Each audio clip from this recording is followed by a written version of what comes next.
Okay, I need to add the chat. 1 second.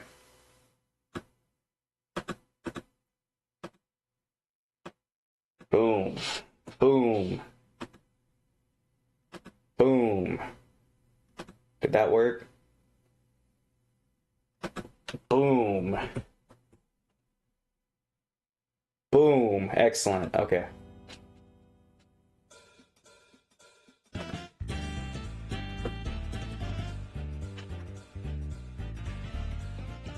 Okay, hopefully people are actually available. This was very last second. I literally got home and was like, we'll just finish it today.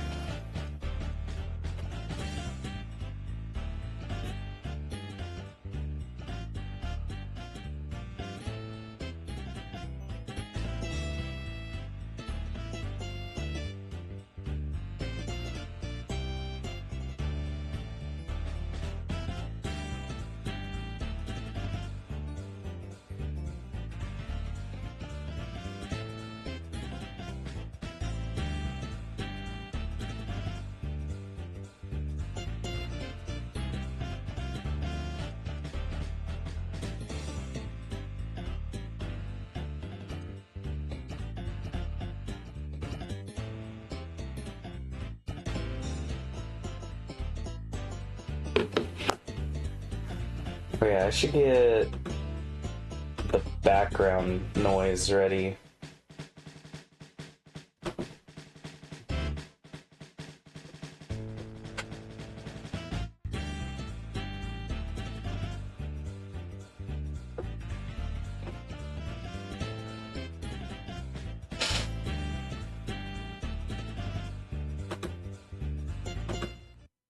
Okay.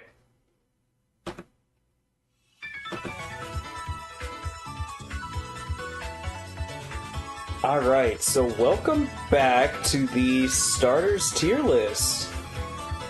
So, before we get into all of these wonderful critters down here, I'd like to do a corrections round. I kind of went back through my picks from yesterday and decided some of this was kind of dumb. So first off, congratulations to Chikorita. I think Flareon's still a little better. I'm gonna promote Chikorita out of the Castropika tier. A couple reasons for that. Number one, Chikorita is technically an obtainable starter in Pokemon Colosseum. So are Cyndaquil and Totodile. Cyndaquil and Totodile are much better in Colosseum, but Chikorita is at its best in that game, where it is probably your best offensive grass type. Man, that game is so bad. Beyond that, you also do get some sort of defensive utility. You get, like, aromatherapy, and you can heal yourself with synthesis, which combos with your leaf guard, I guess. It's not a complete lost cause, unlike Pikachu, which is, like, actually barely redeemable. Like, if you have a Light Ball Pikachu, you're doing big damage, but, like, you die in one hit. Meganium does, like, pitiful damage, but you die in, like, 3 hits. Who else did I want to move? Oh, that's right. So say hello to partner Pikachu here. He got bumped down to C tier by basically the chat. He's going back up. So I was talking with one of my moderators, Hyper King 64, and we were talking about the list so far, and he was very confused as to why Pikachu, a Pokemon with 80 base attack and an auto crit stab move, was in C tier. And I went, you know, I don't know. Was there anyone else I was going to move?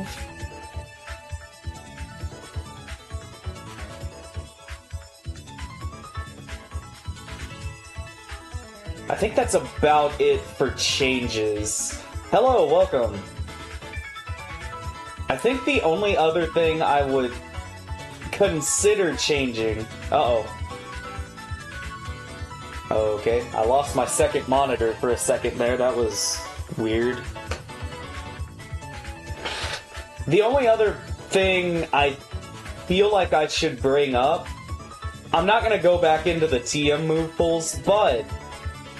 in Generation 5, 6, 7, and sort of Generation 8, every single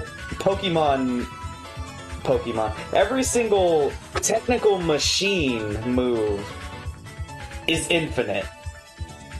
We'll talk about it when we get to Generation 8, because it's a little different. But for Generation 5, which we already ranked, keep in mind that all the random TM coverage moves you get, you can basically swap in and out whenever you want. So, like, if you need Flame Charge is a TM, and Tepig can get Flame Charge back. You can teach, Oshawott random other coverage moves that it gets. I know it gets, like, Ice Beam, and, like,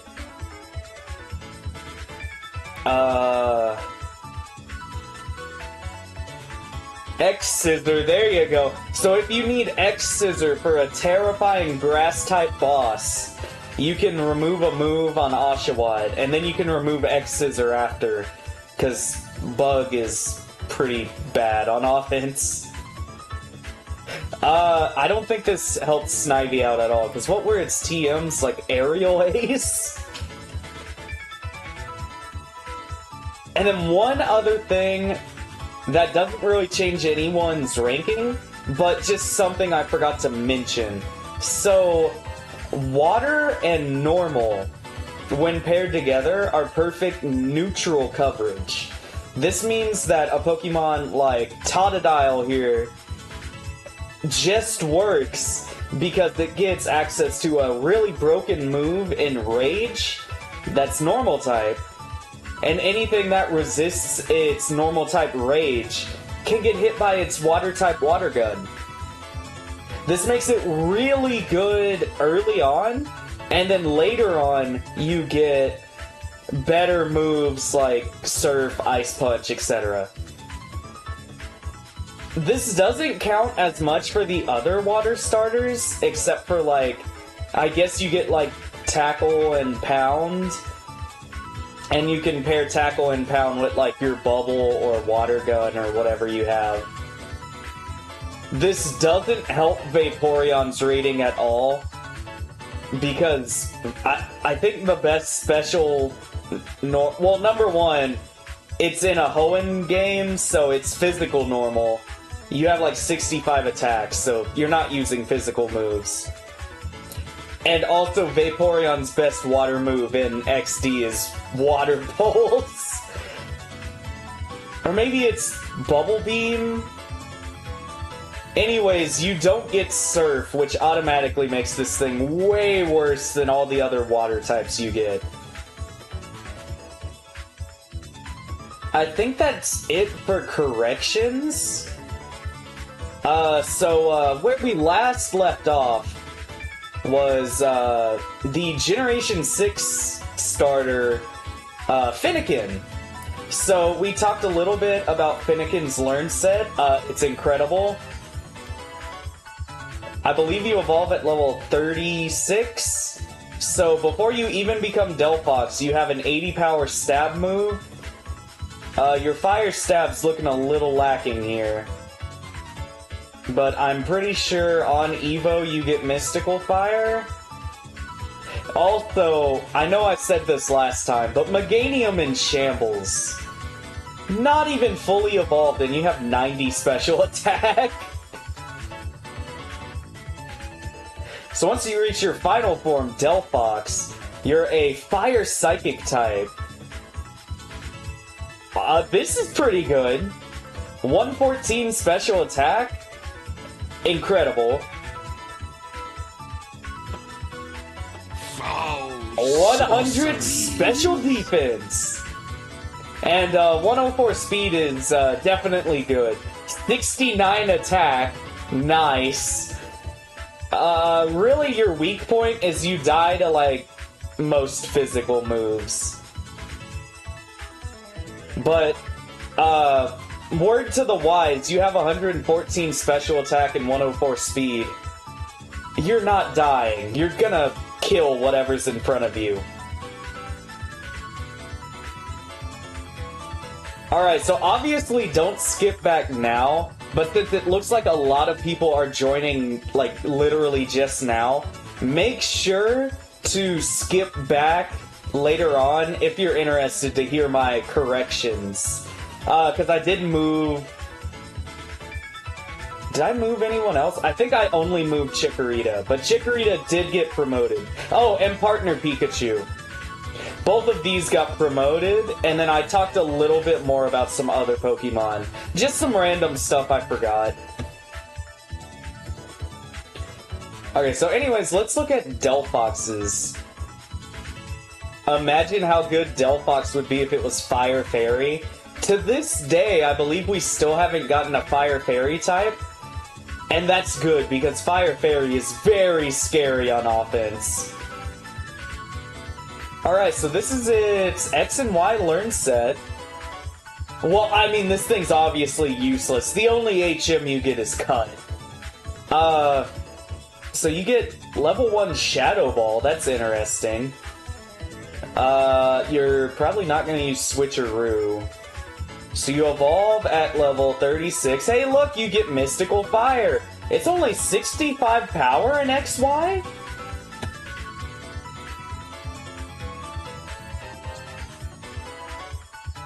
Huh? So in Generation 7, they buffed this to 75 power. In Sword and Shield, it became a TM. What in the world? Why is it 65 power? And you learn it at level 36? I'm pretty sure you can get a Flamethrower TM by now. What are you doing? Mystical Fire is actually a pretty good coverage move for, the music's too loud? Okay, I'm sorry. We'll,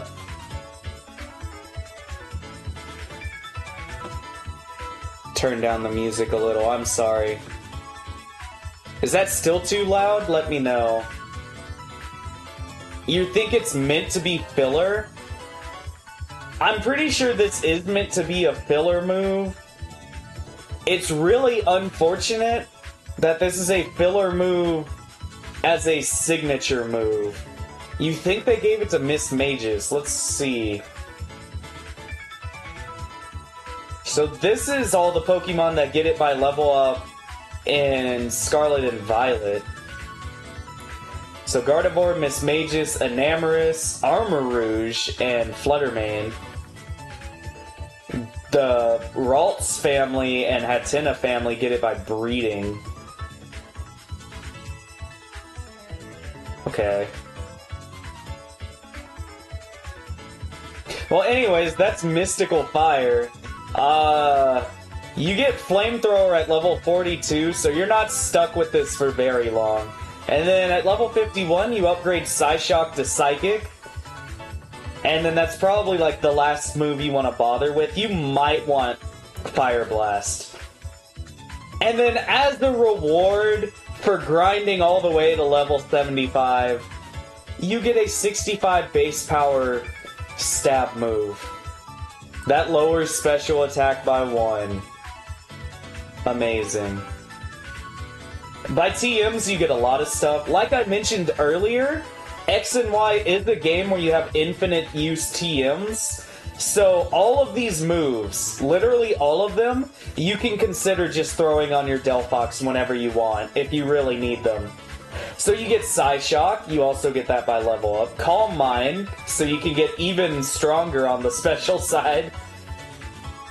Hyper Beam, you probably don't want to do that. Solar Beam, you probably don't want to do that. Return, you probably don't want to do that. Shadow Ball, pretty good. Flamethrower, Fire Blast. Flame Charge you could consider if you don't think you're fast enough. You probably don't want to use Thief. Overheat, you probably don't need, but it's there. I think you get the Incinerate TM kind of early. So since you don't get a really good fire move until level 42 Flamethrower, you could throw Incinerate on your moveset for a while. Dream Eater, I don't think you get a way to put things to sleep, right? Yeah, not that I see, so I probably wouldn't bother. Yeah, so probably, like, Grass Knot would be the only other move you'd consider. So the ideal set is Flamethrower, Psychic, Psyshock, and Shadow Ball. I personally would recommend Flamethrower, Psychic as your stabs. You can use Psyshock as an alternate stab. Shadow Ball, I guess, to hit ghosts. Or, like, is there anything else that you would hit with Shadow Ball? Really just ghosts. And then probably Grass Knot. You can Calm Mind. You definitely can. Do you need to? You have 114 special attack. Just click Flamethrower or Psychic. You'll be fine. Like, Calm Mind is there as an option if you really need to, but you don't really need it.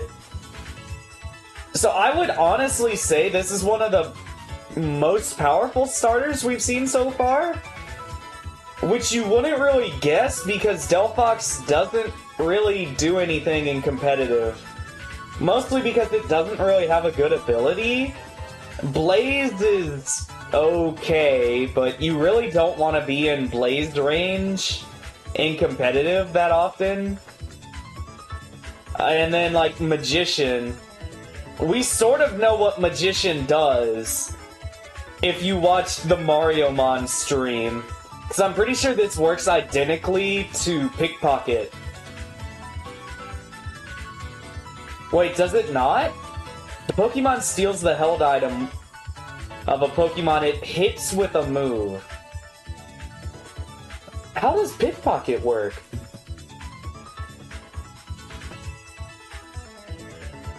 No, okay, so Pickpocket literally just steals the move, the item.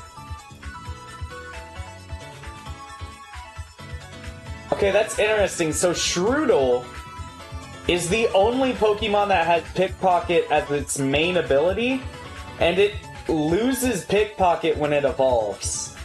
That's very strange. And then here are some other thieving boys.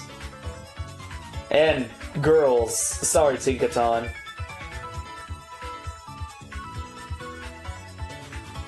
Yeah, Pickpocket unironically is Weavile's best ability.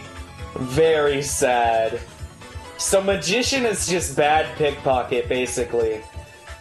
And, like, if you're using Delphox, with these stats, you're probably using, like, a Life Orb set. So, unless your item gets, like, thieved, I don't really know what you're doing with Magician. It's kinda whatever. All that being said, I would probably give Delphox an A tier?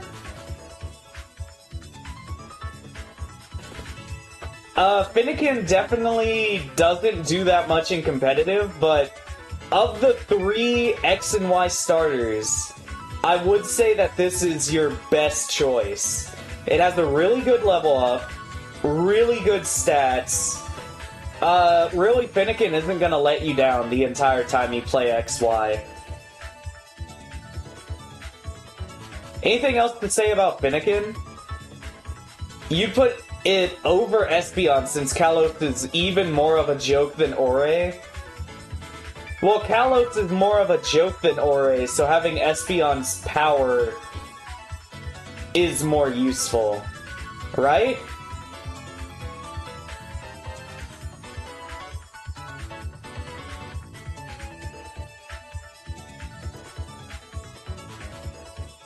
Alright, I don't think there's anything else.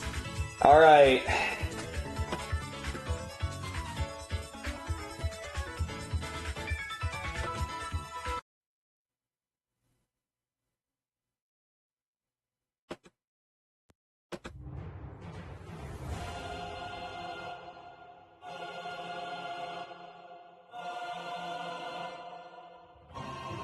So for those of you in the know, last night, I was in a, 2-hour-long discussion about the viability of Froakie, Frogadier, and Greninja in X and Y.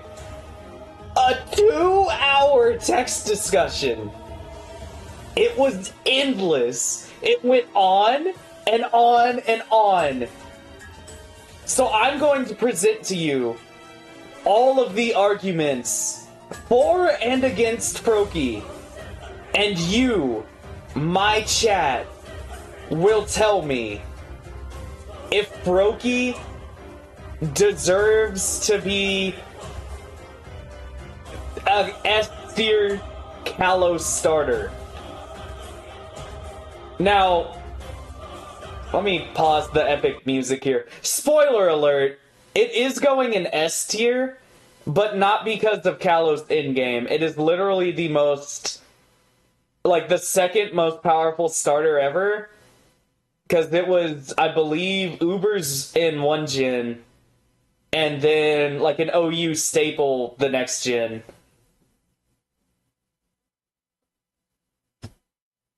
Anyways, back to the catastrophe we're about to get into. So this is Froakie, the Bubble Frog Pokemon. First off, this is pretty good.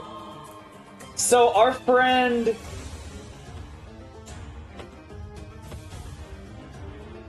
Finnegan here has 6260 on offense.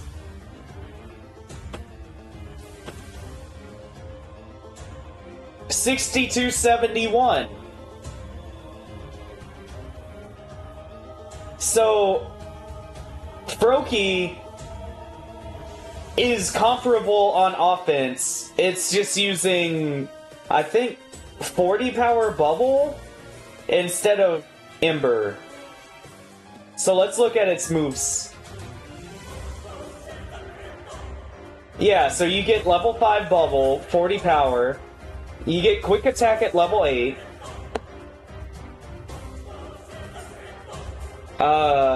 Before you get quick attack, you have pound. And like I said earlier, water normal coverage is perfect. It's perfect neutral coverage. So you're hitting perfect neutral with these two moves early on.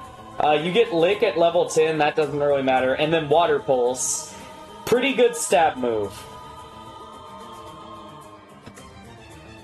You evolve at level 16, so you learn Water Pulse, you evolve. These are Frogadier's stats. 63 attack, 83 special attack, 97 speed. Pretty good. Keep in mind that's level 16, so I think we're on what, the third gym? Maybe the second gym. So the level up for Frogadier is horrible. I will give the haters that. Level 23 round is kind of okay. Like I said before, normal water coverage is perfect neutral. So you can hit basically everything with either ground or water pulse for neutral. It's unfortunate that these are 60 power moves, but I mean, you're not even level 30 yet. But yeah, these moves are really bad. You basically learn, like, round, and, like, that's really the only thing of note here. So at level 36, you become Greninja. So, 122 speed, really good. 103 special attack, good. 95 attack, definitely usable. Keep in mind, starters like Blastoise and Meganium had like 82 attack, and were using moves like Earthquake. 95 attack is fine.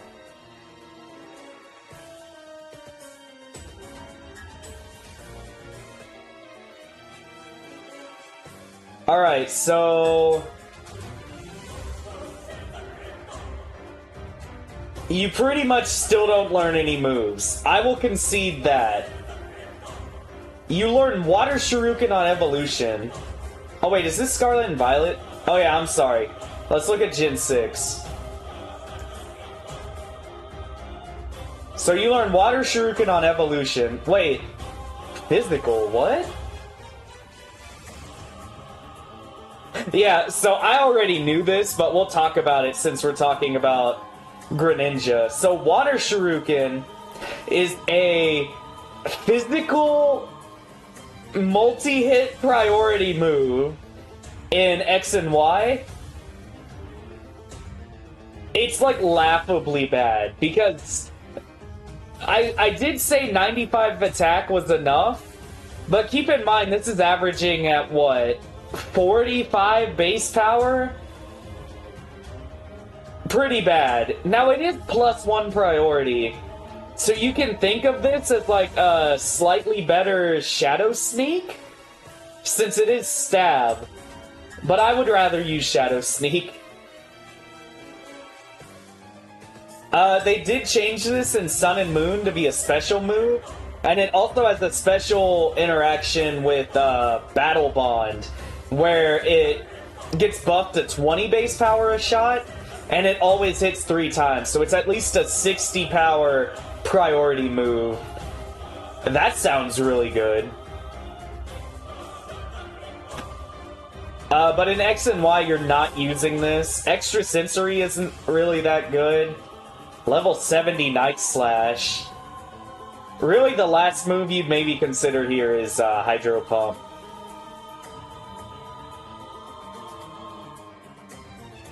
So, okay, obviously by HMs, you're a water type. So you get Surf. Surf is great. You have 103 special attack, so you're surfing things. You can move Reminder Night Slash, so you can surf up Love Discs in, I can't think of the name of the town. It's like a seaside town. And it's the town where you do the Steelix trade. But anyways, you can move Reminder with Heart Scales to get Night Slash, and I think you can do that around, like, it might be Ambrit Town. And I mean, with 95 attack and stab, it's like good enough. You also get access to the Thief TM, which is a little weak, but I mean, it'll hold you over until you get Dark Pulse, which I think you get after the Fairy Gym? So pretty late for your best stab, but keep in mind most starter Pokemon have a pretty suspicious moveset until about like Gym 7 anyways. And then like I said, with every starter from Gen 5 to 7, you can literally use any TM you want. So your TM move pool here is pretty good. You get Hidden Power, which might be something good. I'm not going to say Hidden Power is good, because it could be like hidden power, water. Oh boy. Ice Beam's good coverage, but I think it's kind of late. Blizzard is fine, it's just really inaccurate. Dig is pretty good coverage. Rock Tomb is pretty good early. Aerial Ace is pretty good coverage. It's just physical, you know. You can scald things. Acrobatics, 110 power up 95 attack. I'd say that's pretty good coverage. Rock Slide pretty good. Grass Knot, I mean, we know from Monkey that's a good move. And then U-turn's kind of whatever. You could maybe consider punching, but I wouldn't recommend it. Maybe like early game you can be punching. Because I think you get this TM like kind of like mid-game.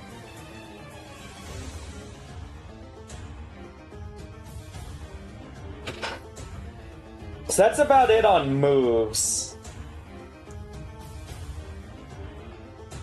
So I think...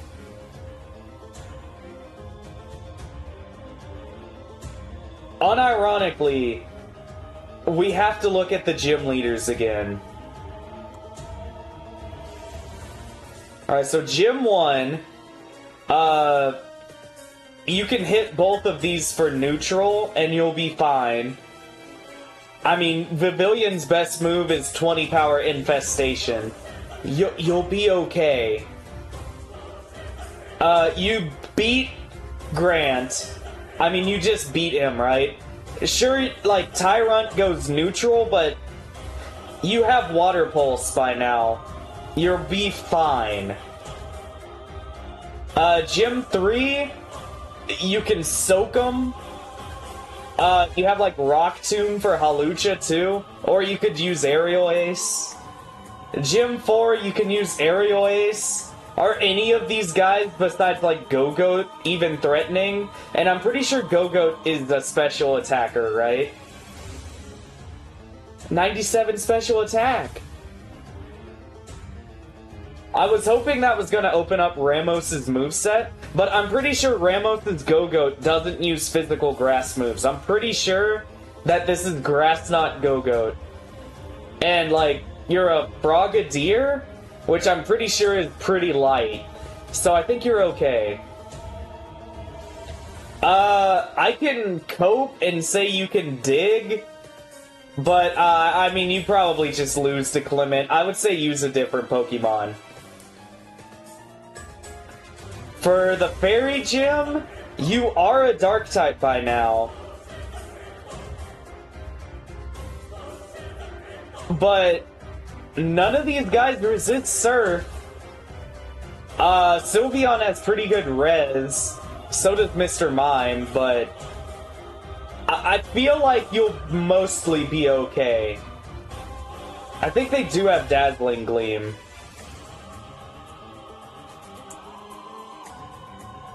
I'm gonna say you do lose to this gym. Mime will set screens, yeah. Anastar Gym, you win. I'm just gonna say you win. You can get Thief or Night Slash, and it's Stab. You'll be fine. And if you want to go, oh, well, actually, it doesn't have a rock move. It doesn't have a dark move. Thief is crap. Doesn't resist water. You can use, like, Thief on Slowking. It has, like, pretty bad defense. And then Wolfric. Lamau, you beat Wolfric, come on. It's Wolfric. I would say Abomasnow is maybe threatening. Do you have a move for Abomasnow?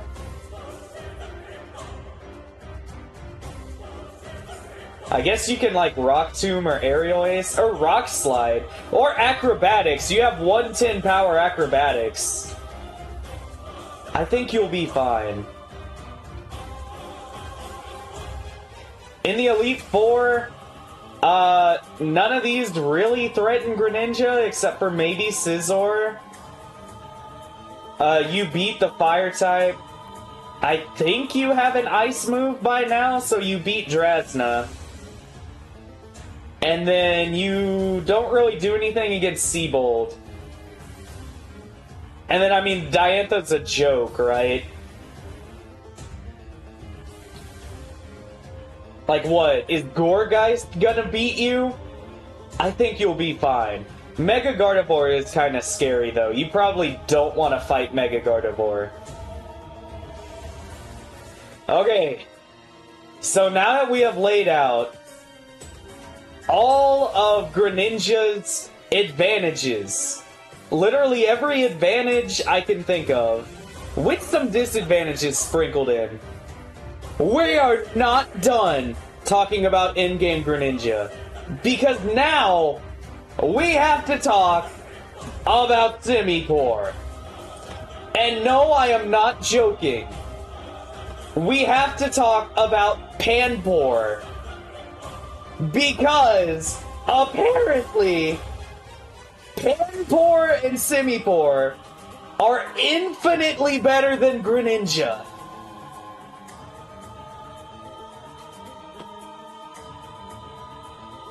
This!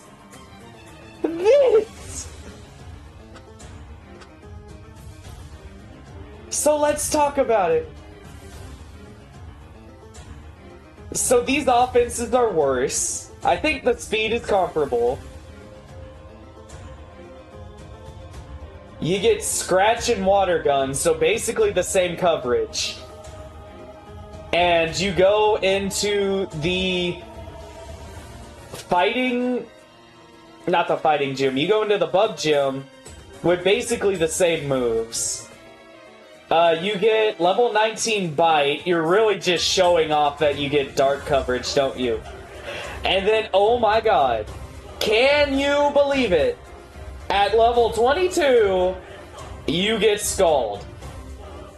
So at level 22, when you learn Scald, you can use a Water Stone that you can get at any time you want, because you can waste your time doing the super training minigames, and you can evolve into Simipour. Simipour has okay offenses. Actually, the attack is better than Greninja's attack, but I would say you're a special attacker. You don't get any moves by level up, so I would say wait until level 22 and then use your Water Stone. This is the wrong gen. I need to look at Gen 6. Yeah, you still don't get any moves. Let me make sure I was looking at Gen 6 for Panpour.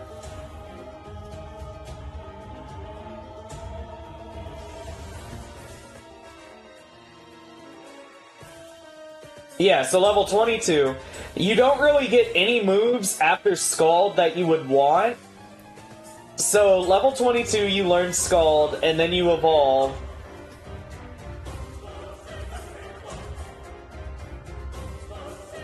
So now that you're Simipour, let's look at your TMs. So you get Scald, you get Ice Beam, you get Return and Brick Break, you get Rock Tomb, you get Thief, you get Low Sweep, you get Round, Focus Blast, Scald, Acrobatics, Shadow Claw, Payback, Rock Slide, Grass Knot, Surf, Waterfall. This is the wrong generation, isn't it? I keep forgetting to click Gen 6. Okay. Take 2. Ice Beam, Blizzard, Hyper Beam, Return, Dig, Brick Break, Rock Tomb, Facade, Thief, Low Sweep, Focus Blast, Scald, Acrobatics, Shadow Claw, Payback, Giga Impact, Rock Slide, Grass Knot, Power Up Punch. You can ignore egg moves, because you're not breeding. Oh, these are pre-evolution moves, sorry. These are the egg moves, but you can ignore these. So all that said, you get Panpour in Canalave Forest, I believe is what it's called, which is not very far off of when you get the Kalos starters. So you can get Simipour relatively at the same time that you get Frogadier. Like maybe a couple levels later because you wait for Scald. And it has comparable offenses to Greninja and better moves.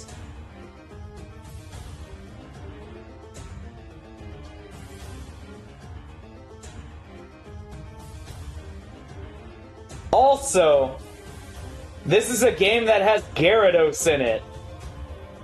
So you can also just use Gyarados. Also, if you're picking Greninja, you are nerfing your team by not picking Fennekin. Because Fennekin not only gets a lot of really good moves by level up, not only has really good special attack and speed, but Fennekin also is the speedrunner's starter of choice. It is the most efficient way to get through all of X and Y using Fennekin, and you are actively nerfing yourself by using Greninja.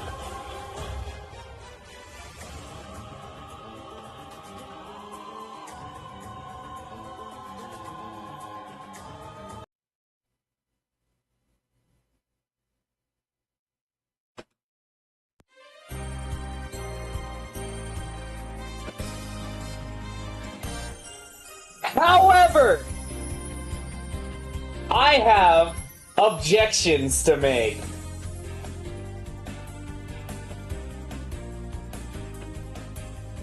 Say hello to Panseer. 5350p 64. Does that look familiar? When you evolve into Simisear, 98, 99, 8, 101. The exact same stats as Simipour. And guess what? It evolves with a Firestone. So, let's look at the moves.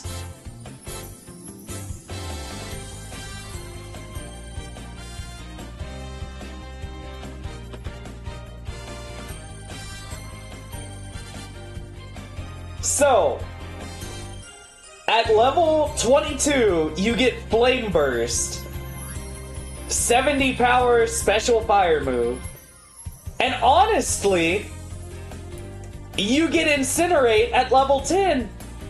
So you could just forget about Flame Burst and Stone at level 10. Let's look at the TMs.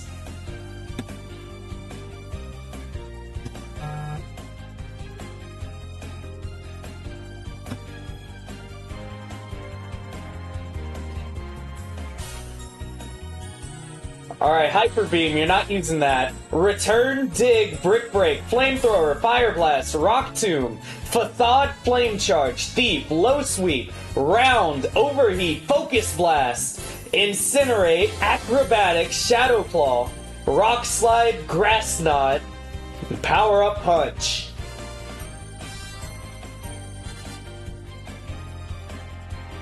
So this thing has really good coverage.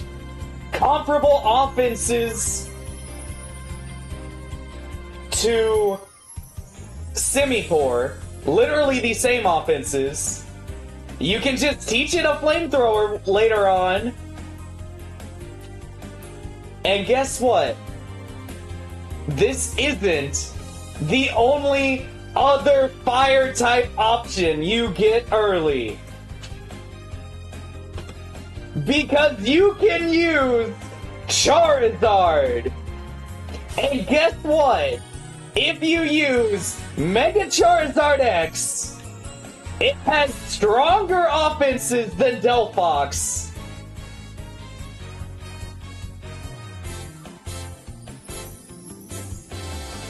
Let's refresh ourselves on Charizard's Gen 6 moves.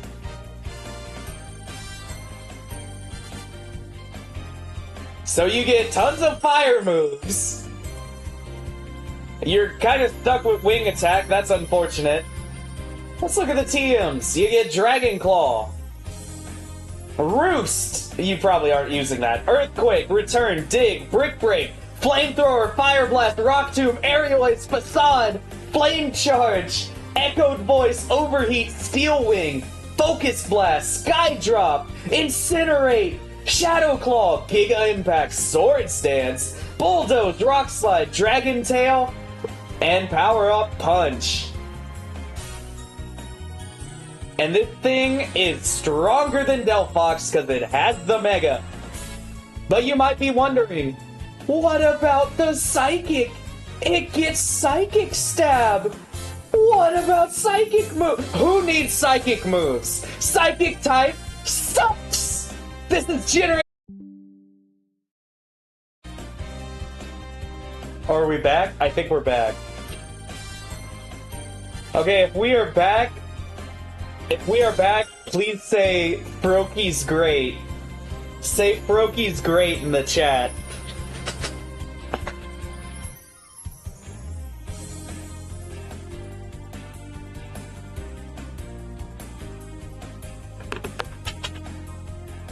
I need to refresh chat. Froakie's great? Hey, I see the Froakie's great! Okay, so we're back. Sorry about that. There's a pretty bad storm going on outside again. I don't know what all this rain is about. So anyways, I don't remember where I left off in my rant, but basically my point is Greninja is at least as good as these guys who are surf bots in-game. You are not getting a more exciting move on Oshawott or Piplup that is not surf. Froakie gets surf. Piplup is an S tier. Oshawott is an S tier. This is an S tier X and Y Pokemon. You are not going to change my mind. You want to say, oh, well, the power creep is out of control? Well, okay. You can use Mega Blastoise. I don't care. You can use Gyarados. Gyarados is in games with other water starters that are worse than Greninja. And it's S tier there. And the water starters are still S tier. This is a great starter Pokemon. And I'm tired. I'm so tired of the hate. I don't get it. Greninja is perfectly fine and a good choice for you to make in your X and Y playthrough.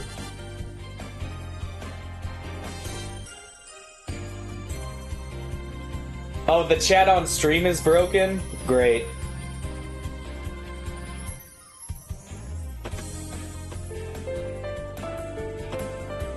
I wanted to force. Alright, 1 second. What did I do last time? Refresh the cache? Yeah, there we go.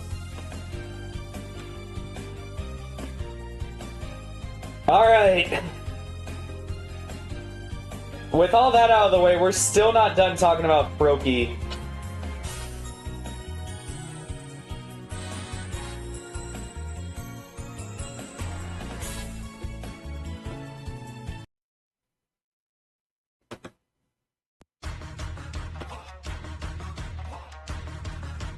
There is still more to talk about with Greninja.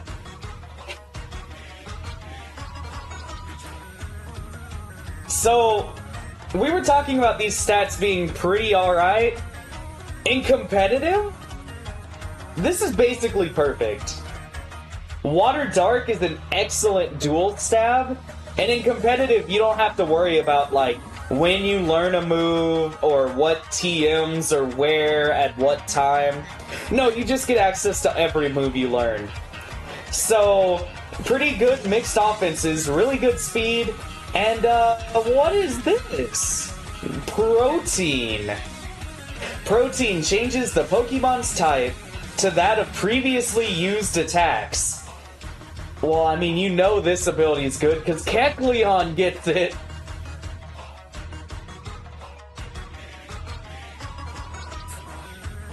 So does anyone else find it really weird that this is an ability exclusive to, like, reptiles and magic cat?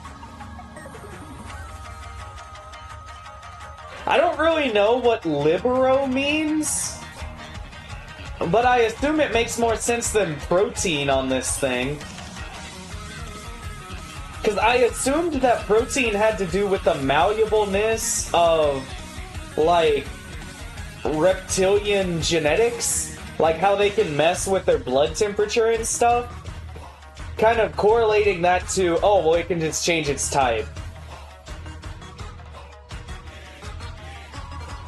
I don't know how this cat is doing it.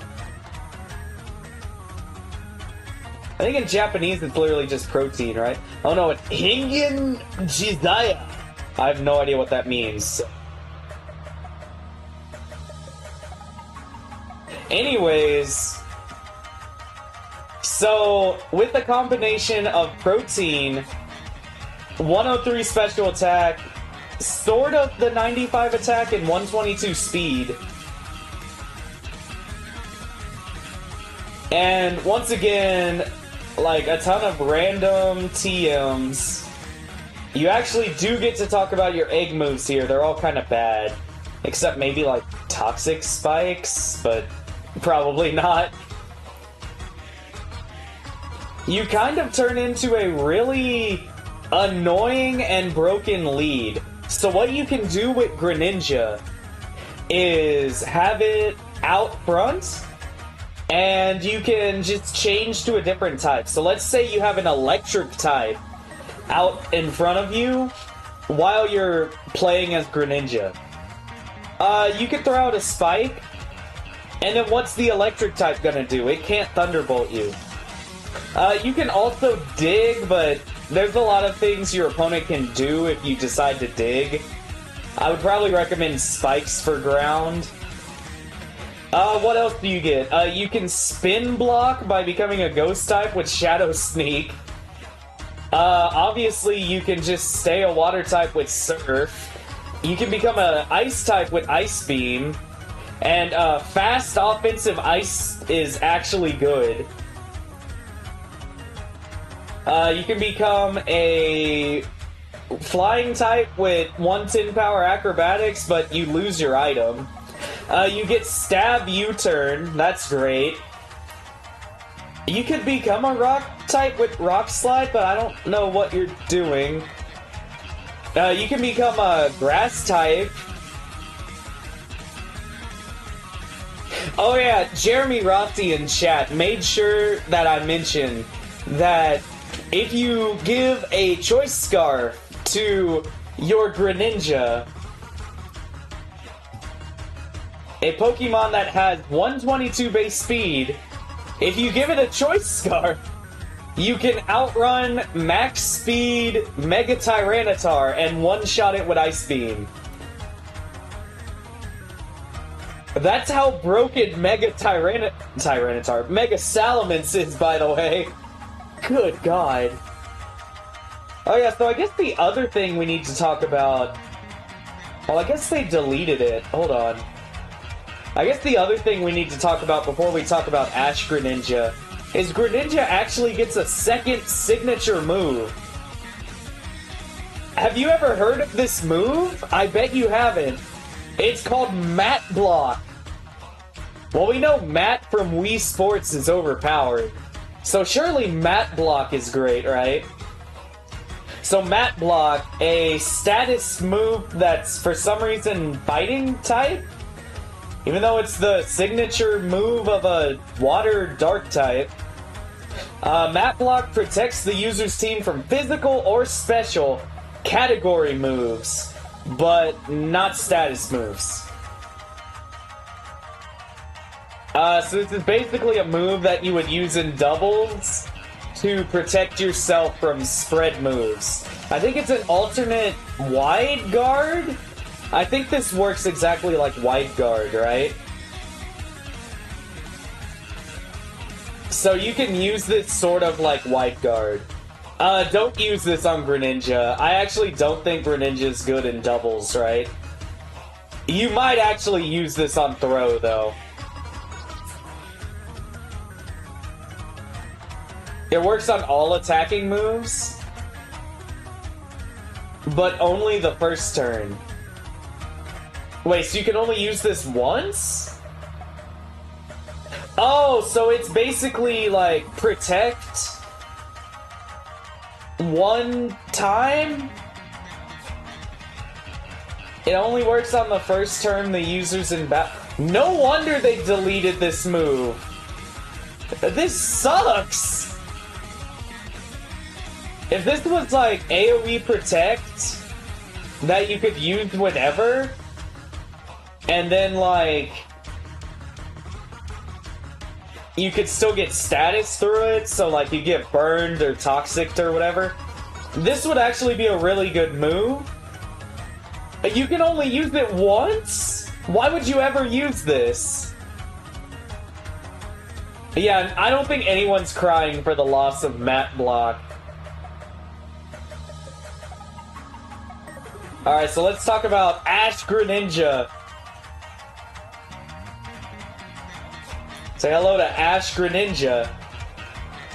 This already looks really good. Do y'all want to see the rest of it? Oh, my lord. Is this basically a Mega Evolution? So 530. 640! They gave it 110 bonus stats! So unfortunately, Ash Greninja is only available in Generation 7. They removed Ash Greninja from the Indigo Disc DLC, so Generation 9. But they kept Battle Bond? So how Battle Bond works now... They actually haven't updated it here. It says it here, though. So it's basically like a one-time Super Moxie. So when you knock out the target, when you have Battle Bond, you get, I believe, like a Shell Smash boost. So you get like +2 attack, +2 special attack, and +2 speed. Now that's really good, but the problem is you're not working with these stats anymore, you're working with these stats. So like 72, 67, 71 bulk. I think your defense gets a little better when you're Ash Greninja. Interesting. But you're not super bulky, and one of the things that made the Ash Greninja form really good is you still get access to U-turn. And you can just like switch out manually. So you can use like Water Shuriken to kind of snipe something that's on low HP, transform into Ash Greninja, and then swap out. And then you can come back later and obliterate something with like 153 special attack, Specs Hydro Pump, or like Dark Pulse, or I guess Ice Beam. You're mainly using stab moves with this thing. Ash Greninja is an Uber's level threat. So if you got Ash Greninja without the work, I think this definitely would be Uber's. Like if it was just a Mega Evolution, you just click a button and get Ash Greninja, Uber's for sure.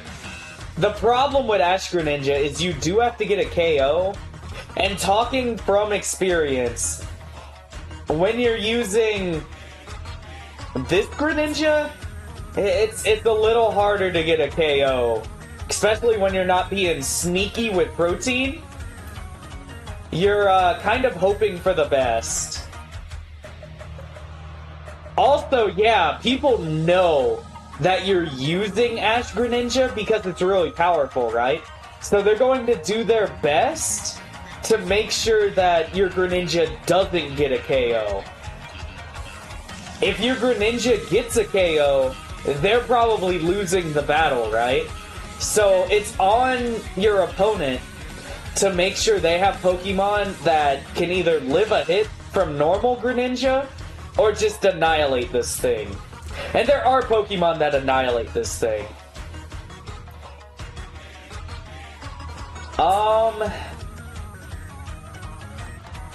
Is there anything else really to talk about competitively with Greninja?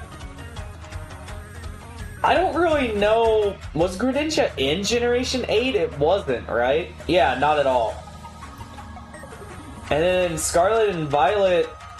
What tier is it in Scarlet and Violet? I have no idea.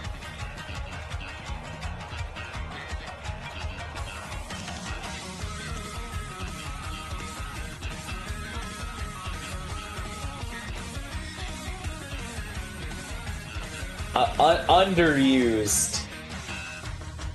Well, I mean, Scarlet and Violet is like a clown format anyways, right?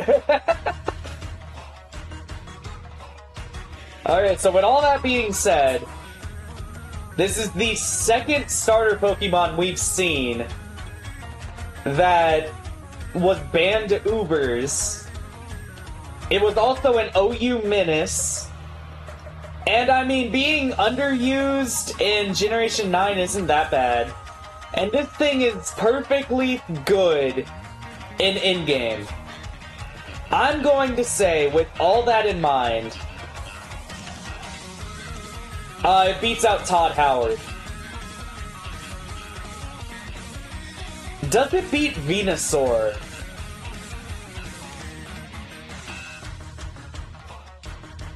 I think Venusaur relies too much on Sun. We'll do this. So we have like our Ubers crew here, right? I would put Torchic here so they can like face each other, but Torchic is way better. It was Ubers for like 3 generations. And also Froakie's like looking at Torchic anyways, right?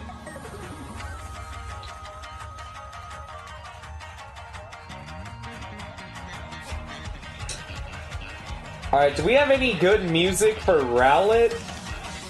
I guess we can just play some Alola music, right?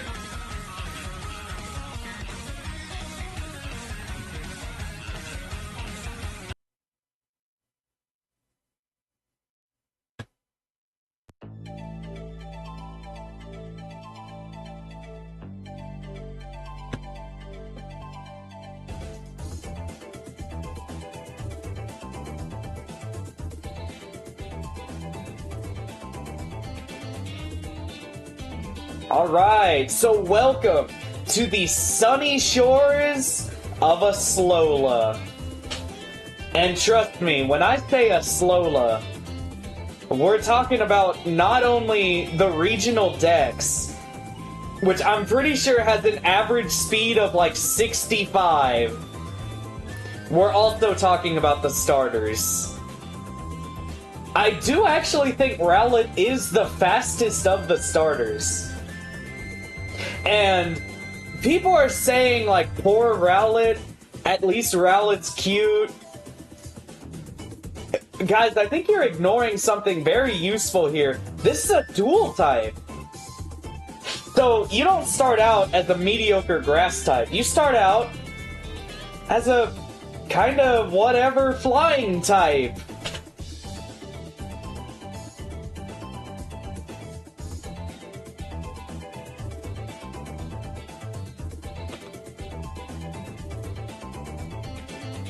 Alright, so let's look at the moves. We actually do want to look at Ultra Sun and Moon moves, because I'm pretty sure they do change the moves in between games. People are saying it's worse because it's grass flying. We'll get to it, okay? We'll get to it.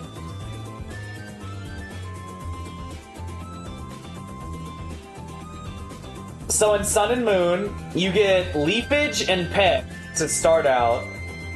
We should actually bring up, I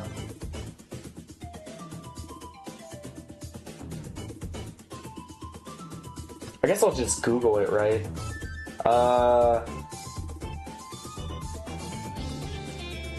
totem Pokemon.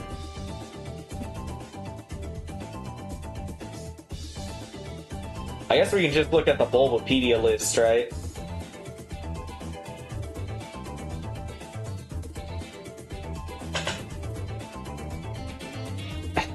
Son!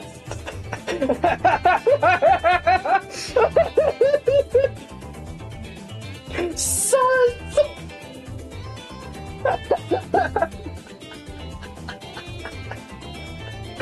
Oh my lord, I didn't know they had Totem Among Us in this. Among Us, sorry. Alright. So, does it have the levels on here too? It does. Okay, so level 12 is when you're facing off against Gumshoe or Eradicate. Do you get Brick Break? You don't get Brick Break. Okay, so Rowlet has the worst time going into the normal type trial. However, the fight directly after is a fight against a fighting type specialist, and you have Stab Peck. So hey, that's good. I think you'll do fine against the first Island Kahuna. Then you go to Akala Island. You're a water type, so in Sun and Moon you'll do fine. Do you get any extra tools against Araquanid? You have Razor Leaf by then. You probably don't have Pluck because you'd evolve, right? It gained Ominous Wind? Is that right? What did it learn Ominous Wind over? Oh, nothing. It just gains it. Okay. Alright, well, I guess you learn Ominous Wind. That's bizarre for obviously a physical attacker, but okay.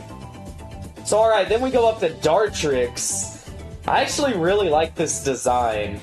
He's got like a little bow tie. He's got the arrows hiding in his arm here. Cool design. Oh my lord, 52 speed. The rest of this is fine though for a middle stage. So you evolve at level 17. So you are Dartrix for the totem, right? Yeah, the totem's level 20, so you are a Dartrix.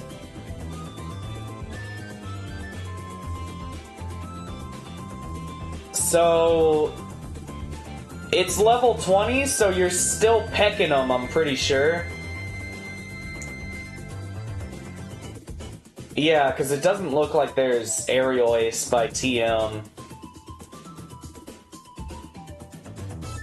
So yeah, you're pecking them, but, and this is very important, you're pecking them with the peck. So this is the generation with Z moves. So what you can do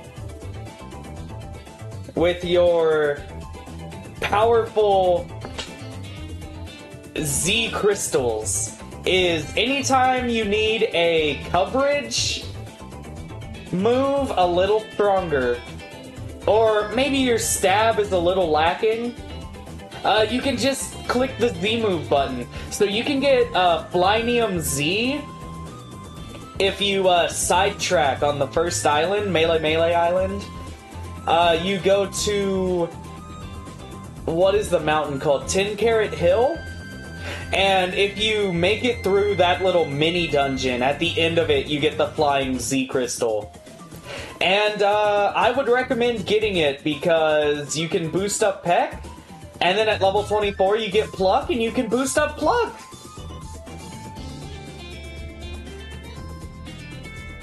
The crystal is much later in base Sun and Moon. Well, in base Sun and Moon, you're going up against Wishy-Washy, which you can probably muscle through with Razor Leaf. And then Araquanid, which would counter you harder, you can get with flying moves. I don't know what you're doing against Salazzle or Marowak, I think you actually have a better matchup into Marowak, right? Because you do have... Well, actually, I think all you have is Astonish, right? I don't think you have access to Shadow Claw by this point in the game. So I think you're basically gonna have, like, Astonish for this fight. You probably want to use a different Pokemon for the fire one. Yeah, you're totally cooked. You're cooked whether it's Salazzle or Marowak. And then you can pluck Lurantis. I would say that Dartrix maybe has the... Well, I mean, Torracat obviously does good in this fight, but... you resist Lurantis' Solar Blade, and you can fire back with Pluck or Z-Pluck, so hey, could be worse. You beat the Rock Kahuna. I could look at the team, but I mean, like, you're a grass type. I'm sure you do fine. When do you evolve? You don't really get any other notable moves. So you evolve into Decidueye at level 34? Okay. And you actually are a slow, bulky, mixed attacker. With 100 special defense. Foul sorceries. Anorith is faster and hits with super effective smackdown. Yeah, I'm really afraid of Anorith. I think you'll be fine.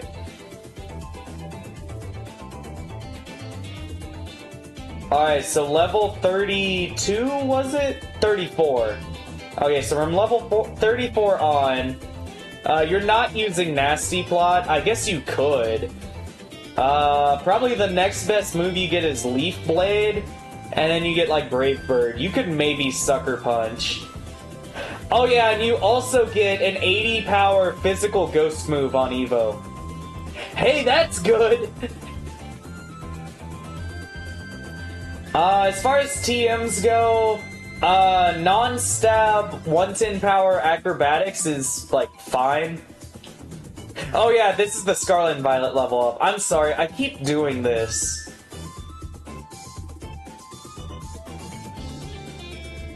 I mean, this is basically the same, just Nasty Plot is locked to level 60. But I mean, you're probably not plotting anyways, right? Because you want to use Spirit Shackle. And as far as coverage goes, you get, like, Return, probably not using that. You can Shadow Ball, but I mean, you have Spirit Shackle, which it's the same damage, but off of your better attacking stats, so, like, just Spirit Shackle. Low Sweep is, like, okay coverage. I wish you got Low Sweep for the normal trial. You could maybe Steel Wing. You could maybe Energy Ball. Like I said, Acrobatics is pretty good. Yeah, I would use Spirit Shackle over Shadow Claw.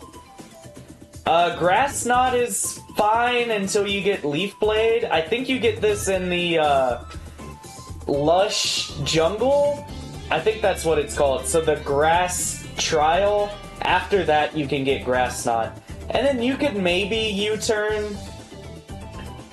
The coverage isn't incredible here. You're basically like a Spirit Shackle bot that can also use grass moves. But I mean, Ghost Stab is pretty good. Okay, so let's look at the rest of the matchups. So you're probably still not evolved for Vikavolt or Togedemaru. You go neutral to electric, but I mean, what are you doing against these? Also, this is a bug type. Which I guess bug is neutral against you if you aren't evolved. Mimikyu is a trade-off because you are super effective on Mimikyu. But Mimikyu's super effective on you. This is also an Omni-boosted Mimikyu. This is one of the hardest bosses in the entire game, so good luck. The Totem Komodo, I guess you can, like, Brave Bird this, right? Do you have Brave Bird by then? No, that's level 55. I guess you can, like, Acrobatics it. And then, you probably just lose to Rabombi, right? Double Omni-boosted Rabombi.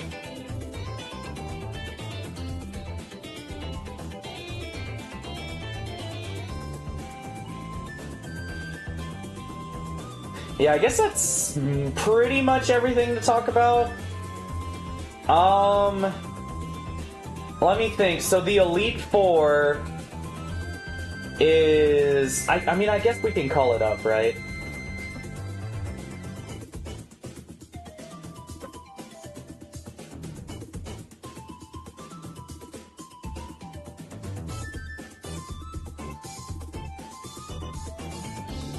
Alright, so in Sun and Moon, you're going up against,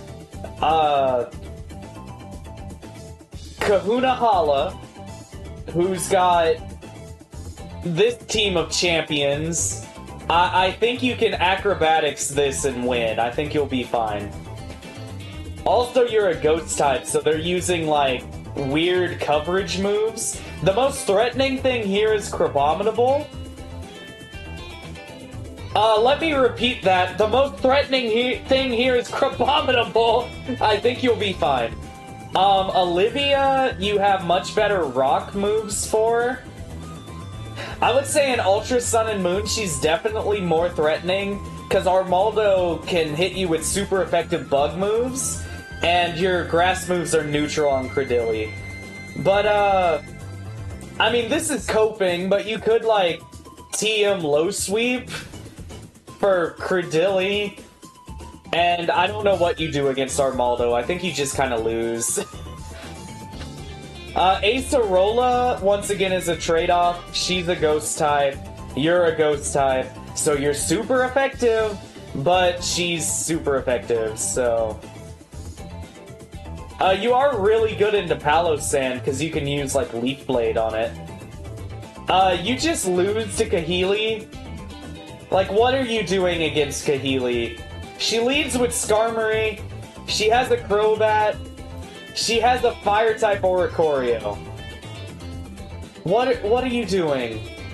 You're dead. You're done. And then in Ultra Sun and Moon, I don't... Oh, didn't mean to click on Klefki. I don't really know what you're doing against Molayne. I guess you can click, like, Ghost Stab and you'll probably be fine. But, like... Bisharp destroys you, for sure.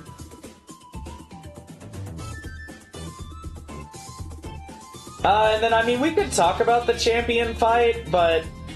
I feel like the champion fight is pretty well balanced against all three starters.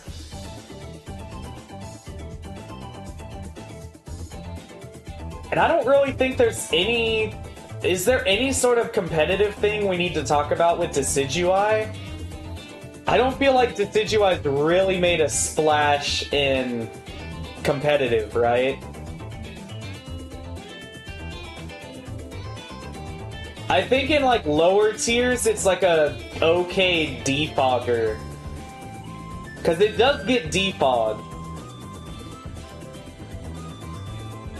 I guess we'll talk about its hidden ability, Long Reach.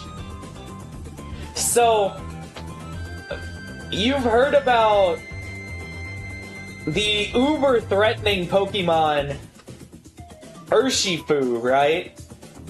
Urshifu has an ability where all of its contact moves break through Substitute. Absolutely insane. Now what if all of your contact moves didn't make contact? Say hello. Oh, did I say substitute? I meant protect. Urshifu breaks protect. That's its ability. So what if you had basically the opposite of that? Say hello to Long Reach. The Pokemon uses its moves without making contact. So this is basically the item Protective Pads, but as an ability. Now you might be wondering, what are Protective Pads? I don't think I've ever heard of that item. Yeah, exactly.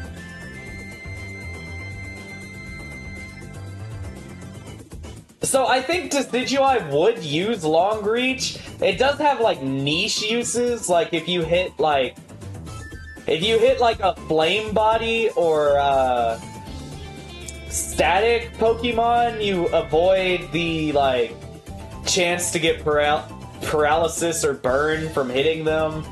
There's like some niche things you can do with this, but like I think Decidueye, especially since it's like sort of bulky, and it wants to be like a defogger, right? And it has Roost. I think it would appreciate getting more of a defensive utility ability. Maybe something that weakens the enemy offense? I don't know, like maybe like -1 attack. I think that would maybe be a pretty good hidden ability. I'm sure they'd never give something like that to a starter though. Anyways, this thing is like average, I guess. It's really good early, sort of.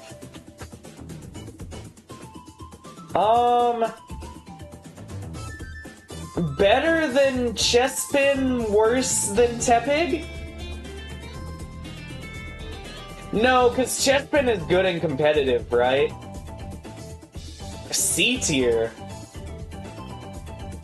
C tier. I think I would, yeah, because these guys are at least, like, sort of good and competitive. And this has, like, an auto-crit stab move. It could be, like, top of C. No, because, you know, like, Empoleon is at least good and competitive. I'm sorry, Rowlet, you just keep going down. Hey, at least the bird bros are together, right?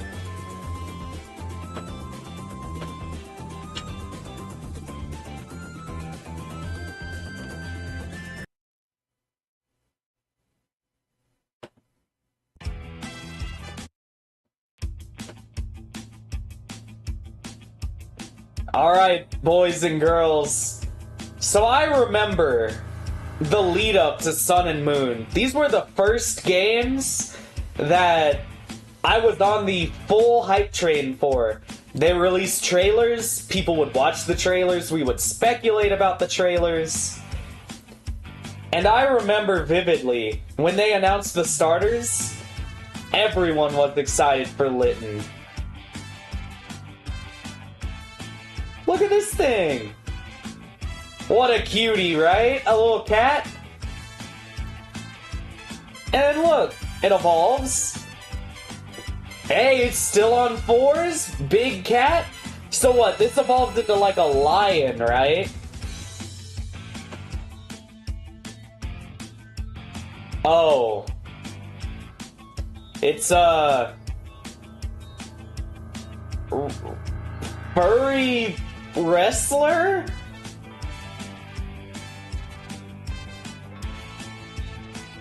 Sure. I actually personally like Incineroar, but I remember vividly that people did not want this cat to stand up. I think there's another cat we'll talk about later that people also were mad that it stood up. Oh yeah, Yoshi pointed out in chat, EV yield, 1 speed. Well, it does have 70 speed in base. That's actually pretty good. So fast, frail, mixed attacker as Litten. That's interesting. Level 17 Evo. So what moves do we get from level 17? So we start with Ember, Scratch, and Growl. We get Lick, non-stab Lick. That's great. And then you get Fire Fang a little bit before you evolve. Okay. I will say one thing in Litten's favor. Wait, does it not get it? Does it not get it?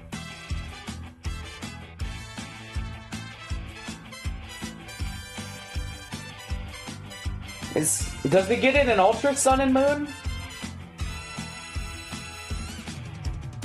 No, it just doesn't get it. I swear to God that Litten got Brick Break.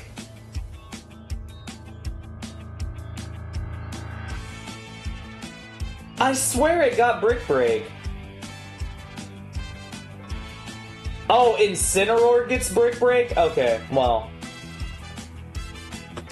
In Ultra Sun and Moon, you get Fire Fang earlier, and you get level 16 Double Kick. Can you use that on the totem?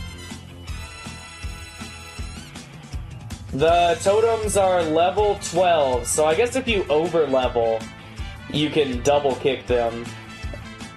But, at level 10, you're using what? Ember and Lick?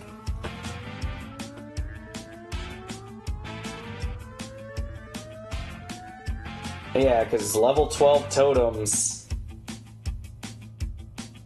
Alright, well, that's not very impressive. You do okay in Dahala. I don't think you really have an advantage. You do get to benefit from Normalium Z, I guess, because you can boost your Scratch. Moving on to the next totem. What do you do? You tell me, what do you do? What do you do?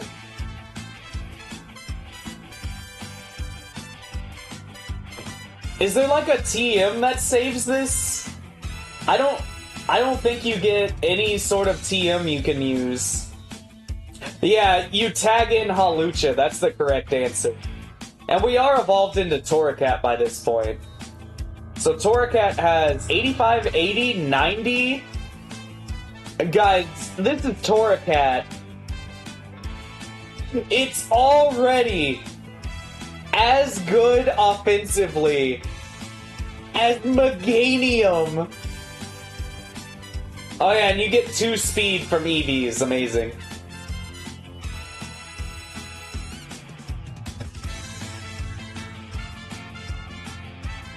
Oh yeah, what level do you evolve? I probably should have looked at that.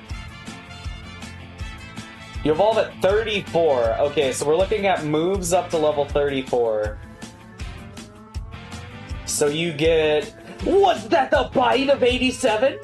That's, I guess, sort of good later as stab? I mean, it's a decent coverage option for now. And then you basically don't get any other moves. You get, like, bite. So, okay. So the next totem is a fire type. Can you bite it? Level 22. I guess you're not biting it. Do you get, like, dig or anything? No. So I guess you're using, like, a strong, normal Z move on Salazzle. I don't know what you are doing against Marowak. Good luck. So the first boss fight in the entire game that you match up well against is Lurantis. I mean, I don't think I have any complaints here. Lurantis sets Sun, which you can abuse as a Torracat. You can Fire Fang it. Yeah, because you do have Fire Fang. So you can Fire Fang it. You also have access to the Fire Z Crystal. So you can Z Fire Fang. That might be one of the ways that you can actually one-shot Lurantis. Because most things really struggle with this boss, but I think Torracat with the Z move might actually be able to one-shot it. You also do fine against the electric totem here, because you're a fire type, and both of these guys are weak to fire. Does he get Thief via TM to steal Marowak's Thick Club? No.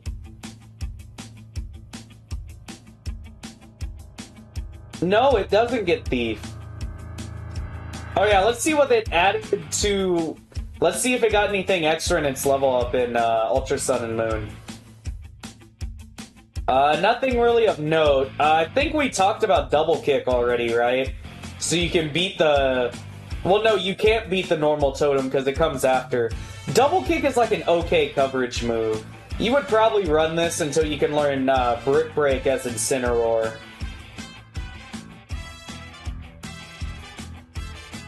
This move pool is actually kind of sad. I thought this was going to be a little more impressive. Alright, and then once you reach level 34, step into the ring with Incineroar. 95, 90, 90 bulk. Really good. And now you get 3 attack EVs because 60 speed. Oof. I mean, 115 attack, great. 80 special attack, I mean, that's usable if you want to use, like, a special move. So, fun fact, same special attack as what? So if you're using Flamethrower Torracat, oh, it has the same special as Torracat? Oh, it does! And it has 90 speed, so if you're going for the special set, you can just use Eviolite Torracat.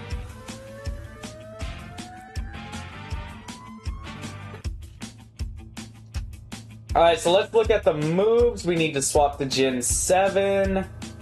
So in Sun and Moon, 85 power Darkest Lariat, you learn, I'm pretty sure on Evolution, fantastic stab move. You can't really ask for anything else. 85 power dark move will kill most things. And what resists dark? Is it literally just dark? So I mean, you can beat dark types with Brick Break, so there you go.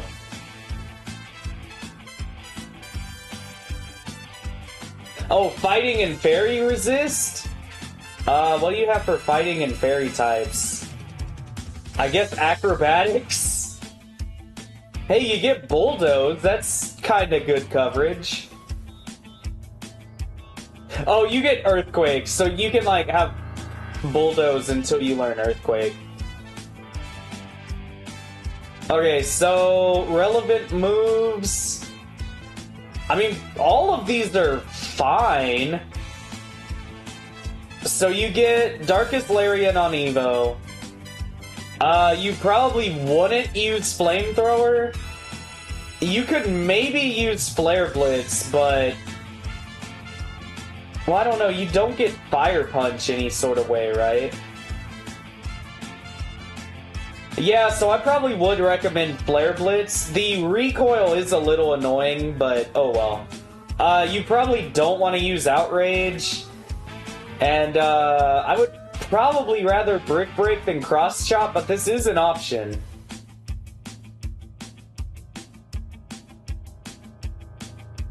And then as far as notable TM moves go, I talked about Earthquake earlier. You can bulk up to raise your attack.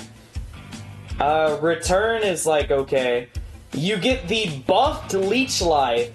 So you get 80 power bug coverage. What do you need the bug coverage for? You're a fire type. But I mean, it exists. I guess you do get the life drain. So you can Flare Blitz them, and then you can Leech them. That's a combo, right? You can Flame Charge, sort of like Imbor does. where Imbor has really bad speed, but you can offset it with Flame Charge boosts. So you can, like, Flame Charge against weak enemies, and then have the speed for strong enemies. Low Sweep, you would probably rather use Brick Break. Brutal Swing, you have Darkest Lariat. Acrobatics, you would maybe use.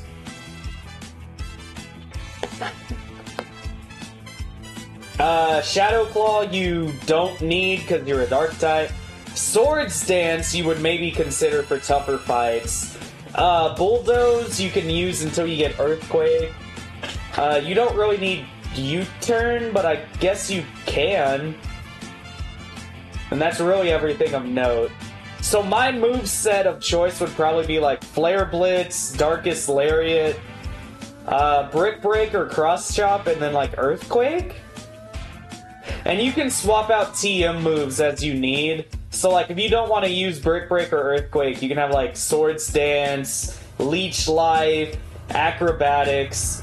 Because it's infinite use TMs, you can just customize whenever you want. As far as Ultra Sun and Moon goes, does it get anything new? Not really. Are there any new TMs that are notable?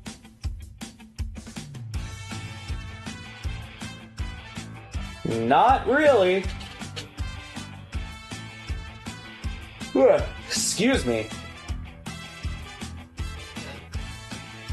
Alright, so we'll just kind of quickly go through the rest of the totems.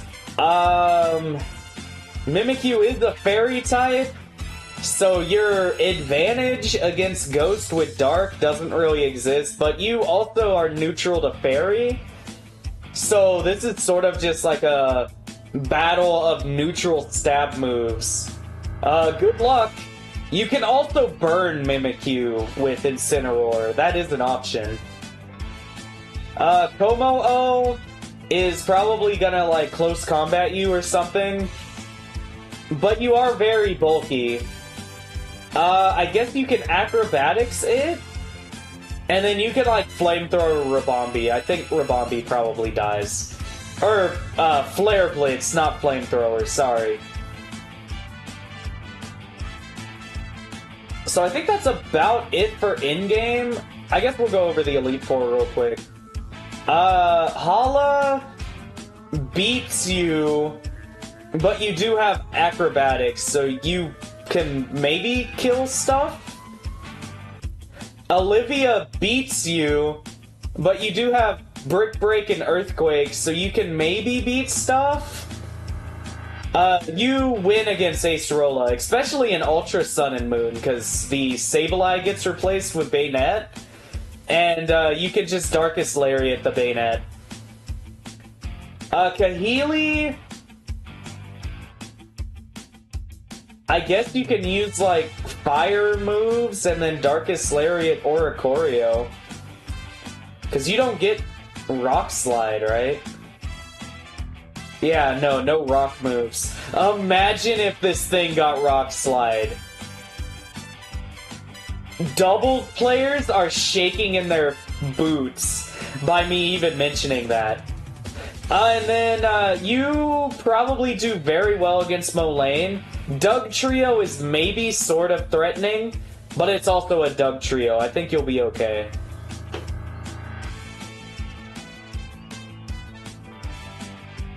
With all that being said,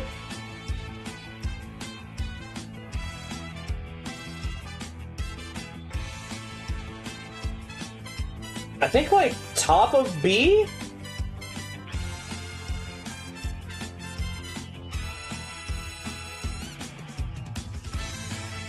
I'll see if anyone riots. So, definitely Litten's claim to fame is it is the best Pokemon in the official competitive format, VGC Doubles.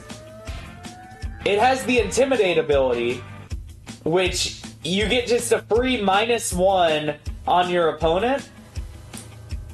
And Incineroar can combo that in the modern day with,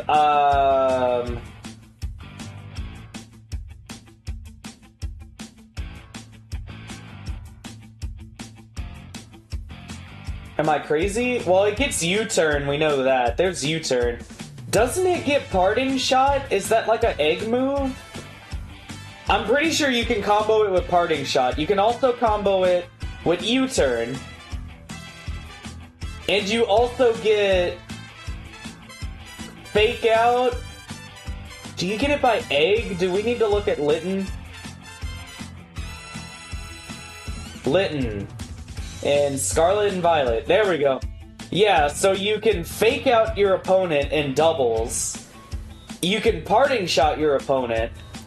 And then you get, like, a ton of other really great utility moves, like, I don't know, like, you can, Wisp them. You can Roar them. You get Helping Hand. You get Taunt. I'm not as much of an expert on doubles. I just know, according to doubles players, this thing has the best moveset ever. And you also have this incredible bulk, which, like, on paper, this is, like, fine, right? But, fire types are really good on defense.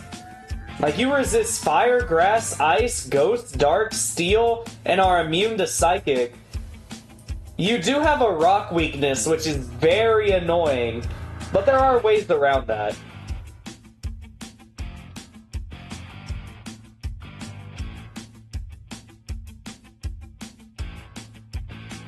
But anyways, all that being said, the reason I have it in B tier is, I don't know, this thing is like okay in-game. I really haven't been that impressed with the performance of the Alola starters in-game so far. I wonder if any of them are any good.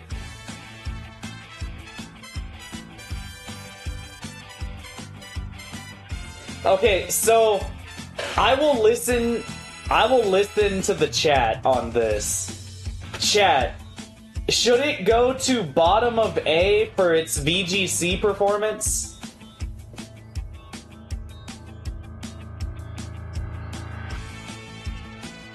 Everyone's saying bottom of A. Alright, sorry, Charmander.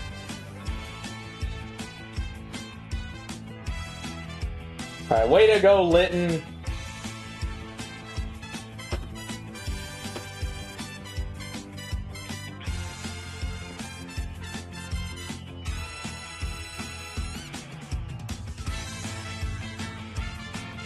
What's that area called?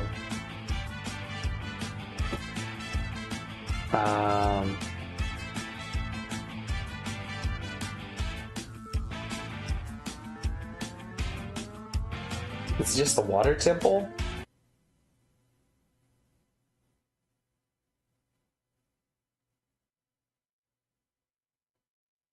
Zora's Domain is the song I want.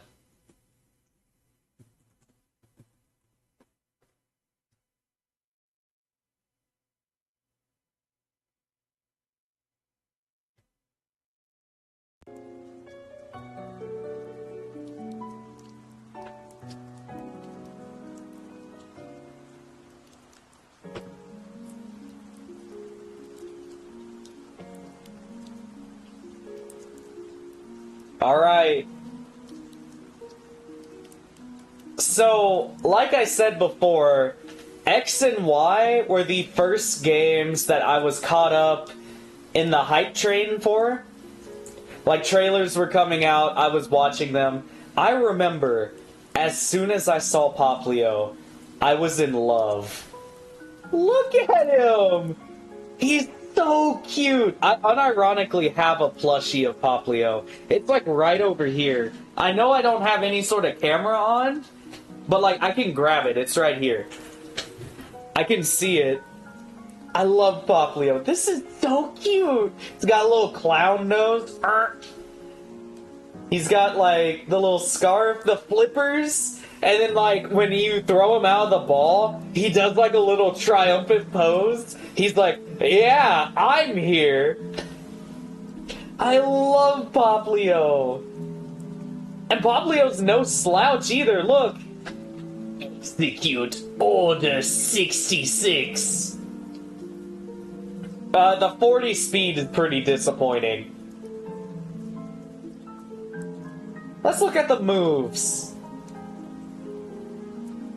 Alright, so in Sun and Moon, you are a water type, so you get perfect neutral coverage with Pound and Water Gun. Your attack is pretty... not great though, right? Was it 40? Oh, 54. Okay, that's not bad for, like, first stage. So you're doing, like, okay damage with Pound. And then you have Water Gun. By level 8, you get Disarming Voice, which you can actually use against Alolan Raticate in the Moon and Ultra Moon Totem fight.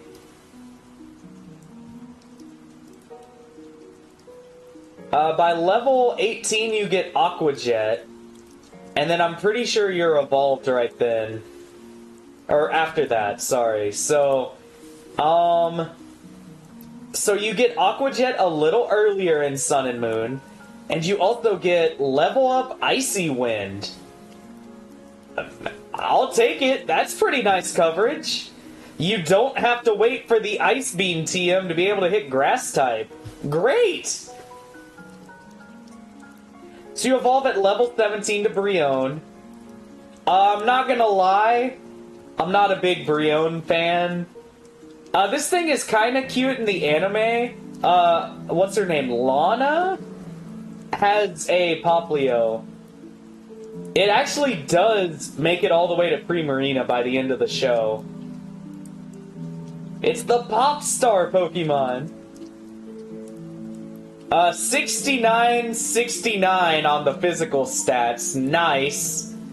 91 special attack. One better than, not Finnegan. What's its name? Not Delphox. Braixen. Literally one stat higher than Braixen. And like 9 stat points higher than Meganium. Oh, sad Meganium noises. Oh, man. Alright. So by the time you reach Brionne, you get level 24 Bubble Beam. That's pretty nice. Do you get anything else? No. That's pretty much it by level up. Ultra Sun and Moon. Bubble Beam. That's pretty much it. Do you evolve at level 37? 34. So yeah, you are missing out on Hyper Beam. What?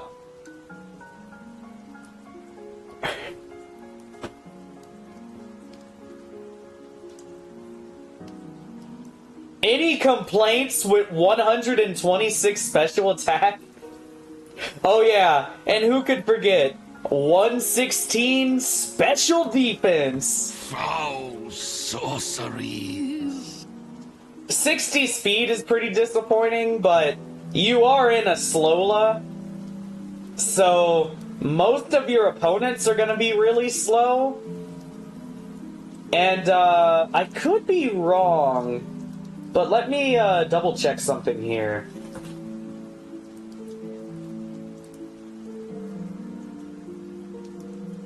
Yeah, you speed tie Swampert, and like no one is complaining about Swampert.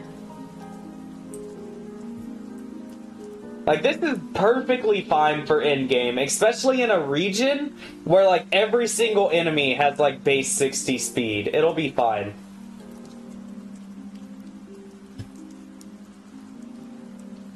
There might be a little bit of cope in that statement, but, I mean, Primarina has some secrets that we will talk about that makes it in my opinion, the best starter to pick in Sun and Moon. So, alright, so you evolve at 34, so you get level 38 Hyper Voice. You have to wait until 44 for Moonblast. That sucks. I don't know when you get the Dazzling Gleam TM, but if you get it at a decent enough time, you can teach it Dazzling Gleam. And then after Moonblast, you don't really care about any of these other moves.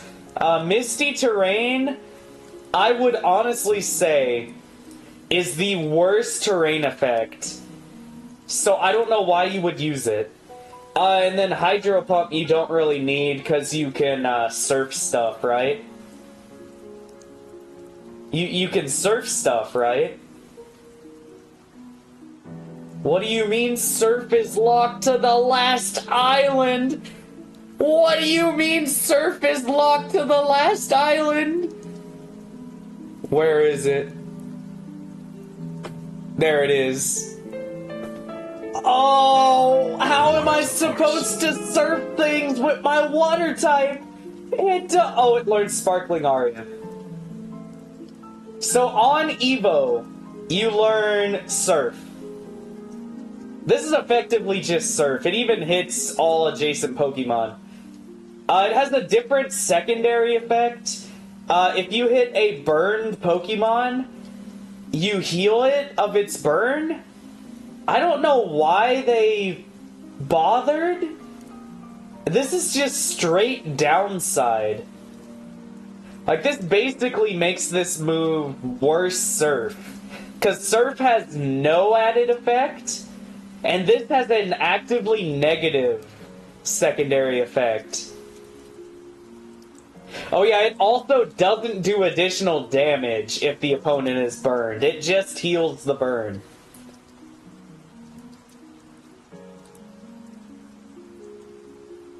Am I forgetting something? Oh! Oh yeah! So in Sun and Moon, you get the Scald TM at the water trial.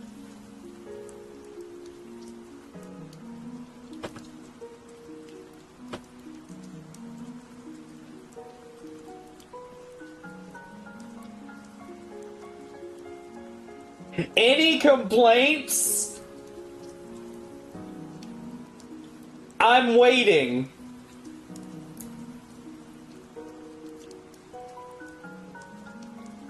Below Torchic? Does Torchic tear up Hoenn as much as Popplio tears up Alola?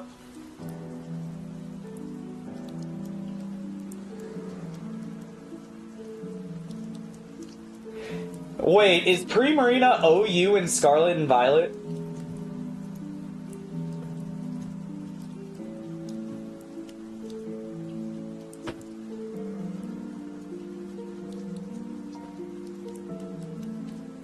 Guys,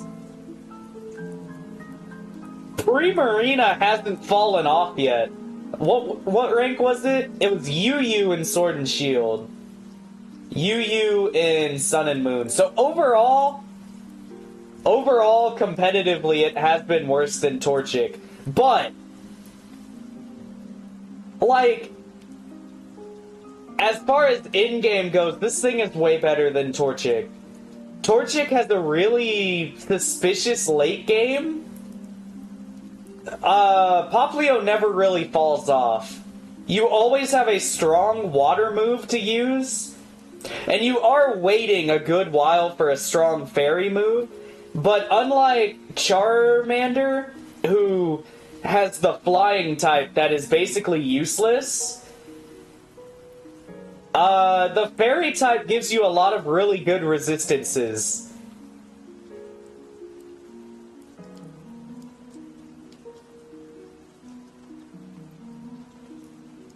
So let's look at the TMs basically just for fun. So you do get Ice Beam coverage, you are a water type. Psychic, you get about halfway through the game. And it is a pretty nice way to hit, like, fighting type enemies until you get Moonblast, and it's also good coverage for poison.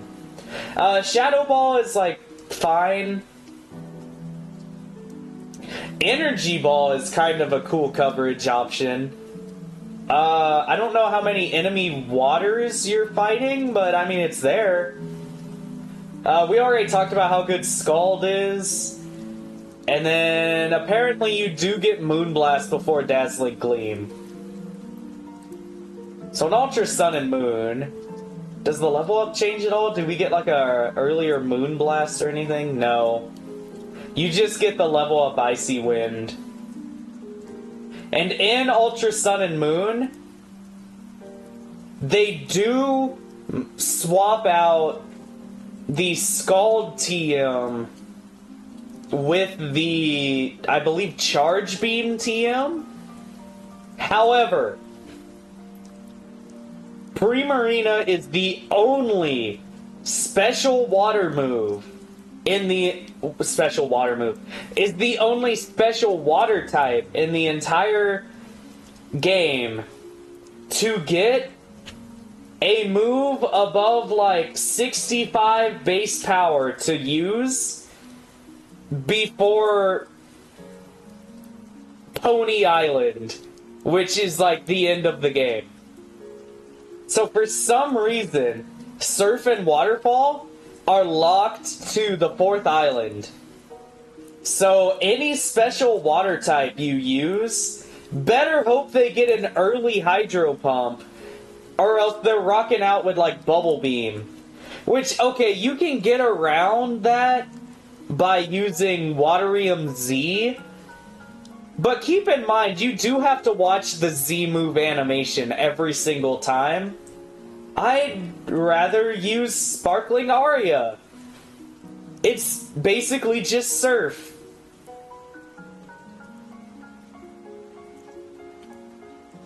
So people want to talk about opportunity cost in X and Y, right?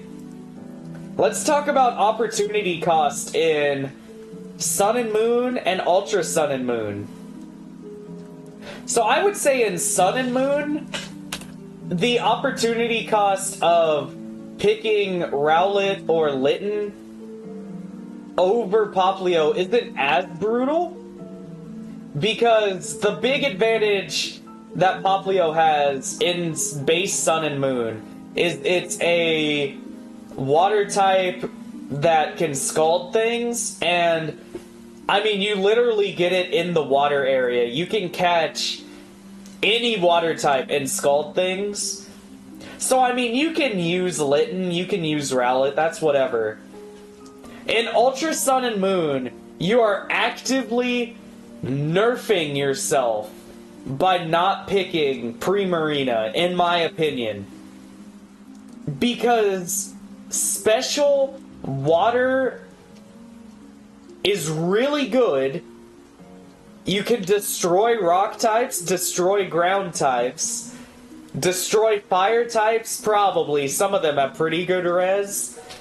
And then, like, it goes pretty well neutrally into other things. And it's the only Pokemon in the game that gets a strong water move. Because even your physical Watermons, they don't get Waterfall. I guess you can use the Liquidation Tutor? Right? I'm pretty sure there is a tutor, right? Okay, so, if you are a physical water type, you can tutor Aqua Tail, you can tutor Liquidation. So don't freak out too much. If you are a physical water type, you do get access to Mantine Surfing tutors. However, I would say being a special water type is better than being a physical water type. And 90 power Sparkling Aria from Primarina, coming off of its massive special attack, is probably going to outperform an 85 power Liquidation from whatever's using it. Did you mention starter Z moves? No, I actually didn't. I guess we can talk about him, right? Alright, the last Z move we talked about was Catastrophica. Oh my lord.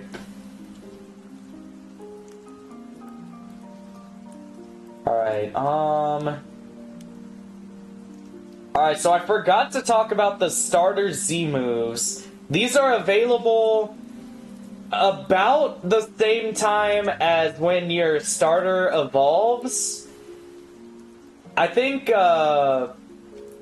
what's her name? The secretary of the Aether Foundation.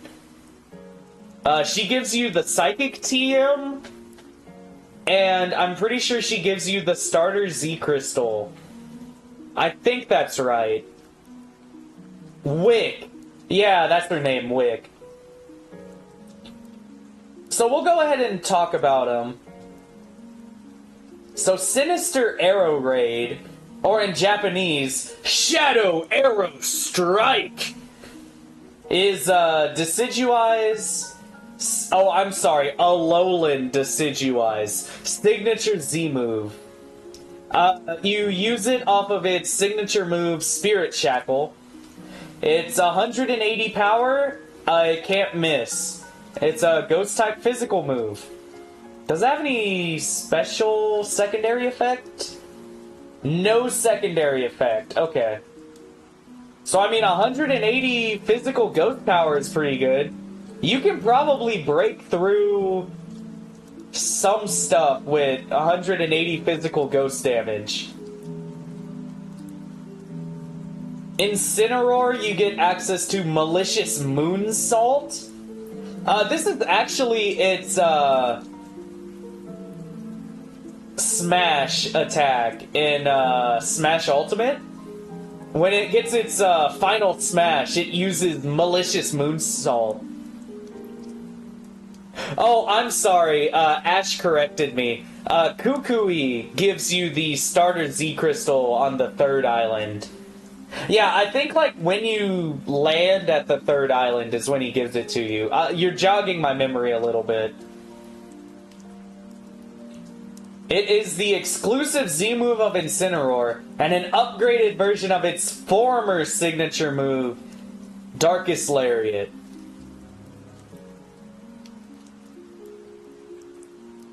Oh yeah, I guess one thing we forgot to talk about with Incineroar. So Incineroar has 2 different Dark-type physical signature moves.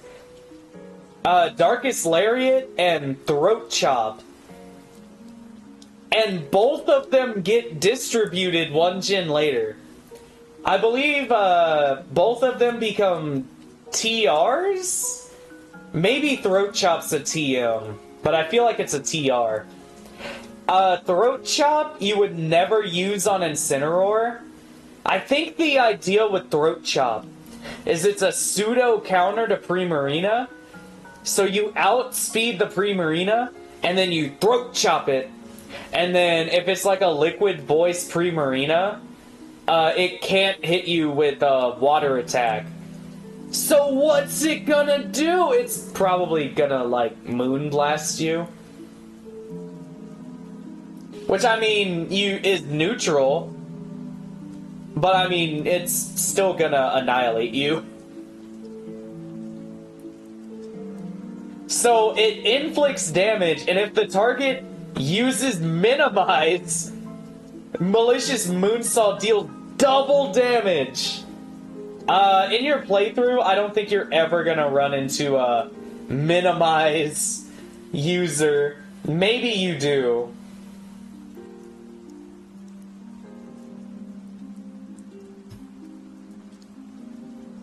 Alright, and then finally we get to talk about Primarina's signature move. Oceanic Operator.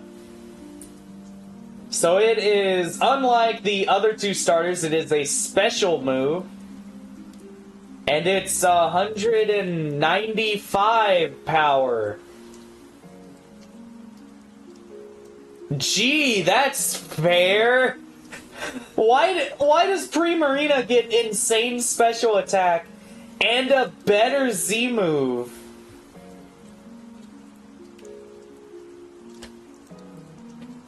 Okay, they need to update this text.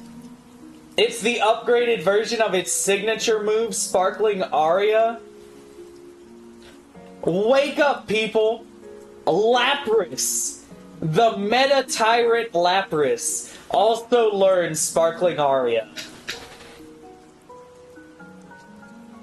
Oceanic Operata, or as it's known in Japanese, the Sea God Symphonia. That is an awesome name. It deals damage with no secondary effect. Well, obviously, since Malicious Moonsault has a secondary effect, I mean, we gotta move Incineroar up, right? S tier? No. So, it's nice that all of the starters get a signature Z move. You can use the signature Z moves in-game, but I don't think in competitive any of them use their Z move. I think most of the time Primarina is usually using either Assault Vest or Choice Scarf, so it doesn't want to use Z Crystal. Incineroar probably wants to hold Leftovers, or maybe like a Choice Band, and then like, I don't really know what Rowlet is doing. Maybe Rowlet would use it.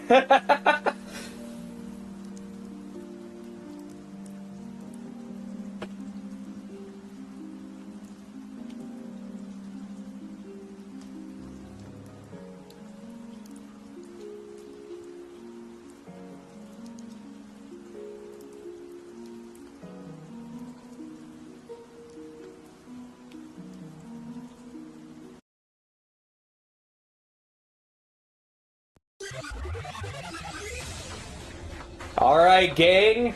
You thought we were done talking about a Alola? Well, there's one more starter that we have to talk about. Because as you all know, according to Pokédex lore,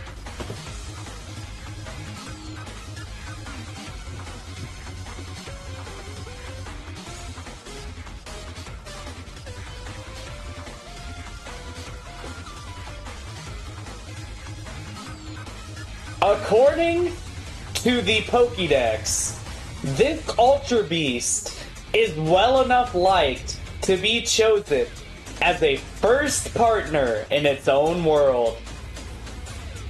That sounds like a first partner Pokemon to me. So, say hello to Poipole, the Poison Pin Pokemon. So it only gets one ability, Beast Boost. I guess we'll talk about it, right? So Beast Boost is like Super Moxie. So whenever you knock out an opponent, your most proficient stat gets a raise. So what that means is, looking at Poipole here, very balanced stats. But let's say, for the sake of argument here, maybe your special attack is a little higher, so you have like a modest nature and some special attack EVs. So when Poipole knocks out an opponent, you get +1 special attack. But let's say you're like a timid Poipole, and maybe you got some speed EVs. When you knock out an opponent, you get +1 speed. Amazing ability. You can't really do this with Poipole or its evolution, Naganadel, because this is very much an offensive Pokemon. But you can also use Beast Boost buffs on your defensive stats. Fun fact about Beast Boost, I would not recommend this, but if you run, I think like a 17 attack IV and a minus attack nature on a Kartana and max out your speed. When you knock out things, you can get a +1 speed boost on your Kartana. And Kartana has so much attack that I don't think it matters. Sorry, so let's look at Poipole. Alright, so in Ultra Sun and Moon, which is the game that you would use this as your starter, right? So you get level 1 Dragon Pulse, so it evolves immediately! Oh my lord! Alright, anyways, we'll talk about its evolution. Peck, Whoopee. So you get Venoshock at level 13. That's a pretty good coverage move. A Nasty Plot by level up at level 31. That's good. Poison Jab and Fell Stinger you're probably not using. And you can Toxic combo with Venoshock. You do get some okay TMs as Poipole. I would probably say use Sludge Wave, because you get a little bit more power versus Sludge Bomb when it's only 90 power. And Sludge Bomb does have a 30% poison chance versus Sludge Wave's 10%. But I mean, it's like normal poison. Who cares?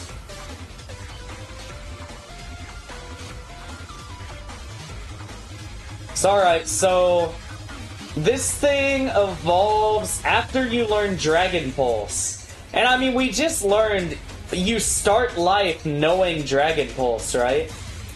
So let's look at Naganadel, a poison dragon type. Wow, guys, I thought you said there weren't any dragon type starters. It keeps Beast Boost. Wow! 127 special attack, 121 speed. Incredible stats. And I mean, you basically get this at level 2, right? Because you have to level up knowing Dragon Pulse. Well, okay, I'm sorry. You get starter Pokemon at level 5. So, level 5, and you have Dragon Pulse. So, level 6, you get Naganadel. It could be worse, right? So, let's look at its level up. Ultra Sun and Moon. You get level 1 Air Cutter. That's interesting. 31 Nasty Plot, you can boost your Venoshock. So you're pretty much using like Dragon Pulse and Venoshock for a while. You get level 53 Air Slash. That's like kind of okay coverage. And then you learn Dragon Pulse again for some reason.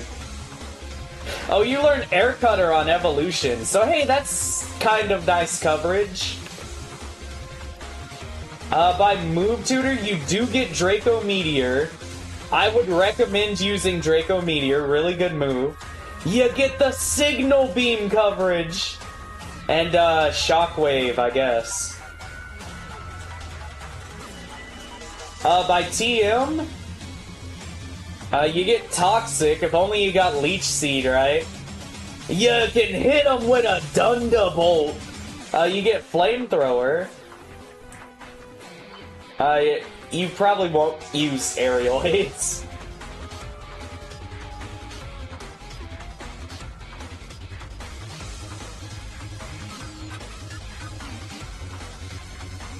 And then you get Snarl and Dark Pulse, so you can hit Psychic types. That's good.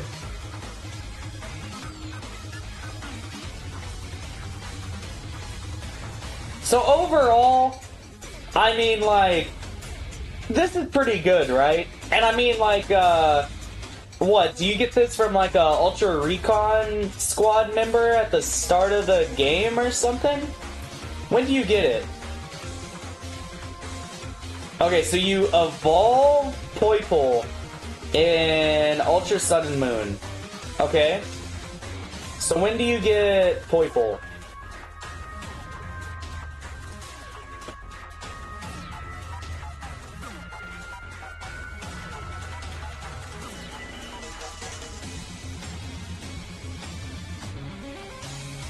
Oh my god, this thing's horrible! Okay, so obviously this entire entry is like a bit. In-game Poipole is horrific. So you get it basically at the end of the game. You have really, really mediocre stats. And you cannot evolve until the Elite Four. Let's look at the Elite Four again. So, I mean, you do fine against Hala. You resist fighting. Olivia probably has ground moves. I mean, you go neutral with Acerola. I guess you can teach it Thunderbolt. And then what are you doing against Molayne?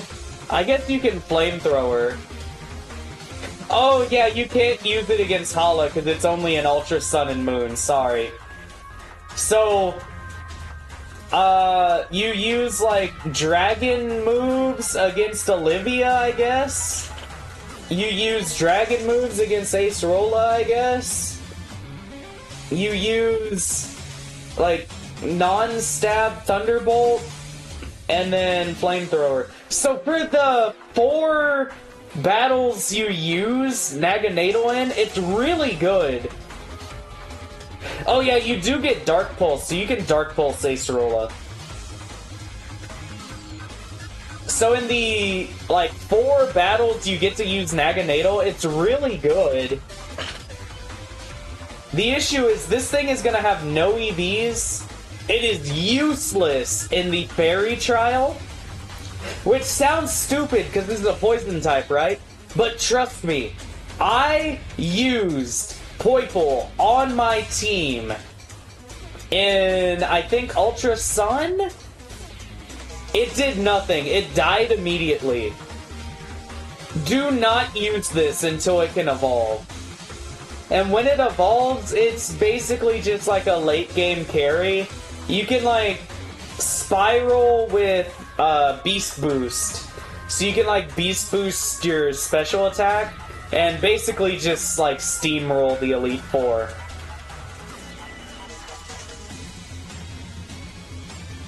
I would probably say, like, I don't know, top of D? At least it's good against the Elite Four, unlike these losers.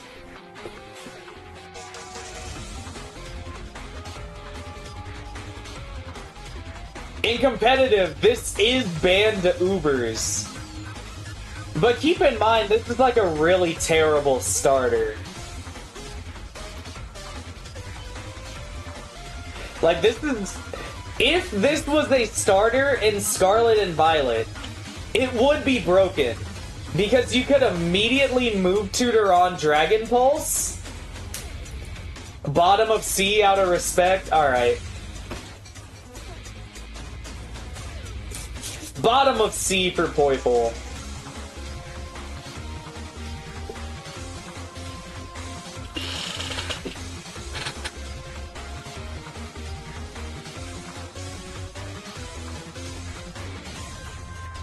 Is there anything else really I want to say about Poipole? Poison on offense is also pretty terrible. You are in Gen 7, so there are fairy-type enemies. But for the most part, Poison offense is, like, really mediocre. And then once you're Naganadel, you do get really good coverage options. But as Poipole, like, what are you doing?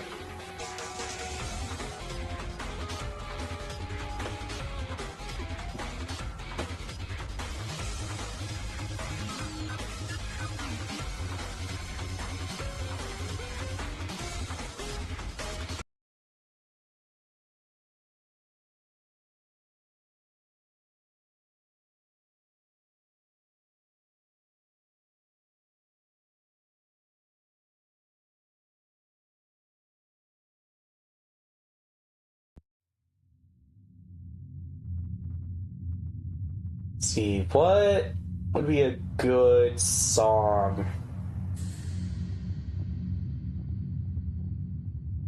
I think this is catchy, right?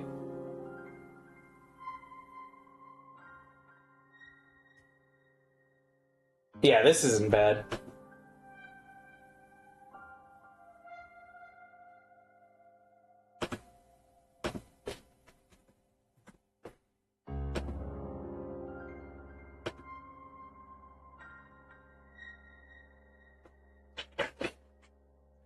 Alright.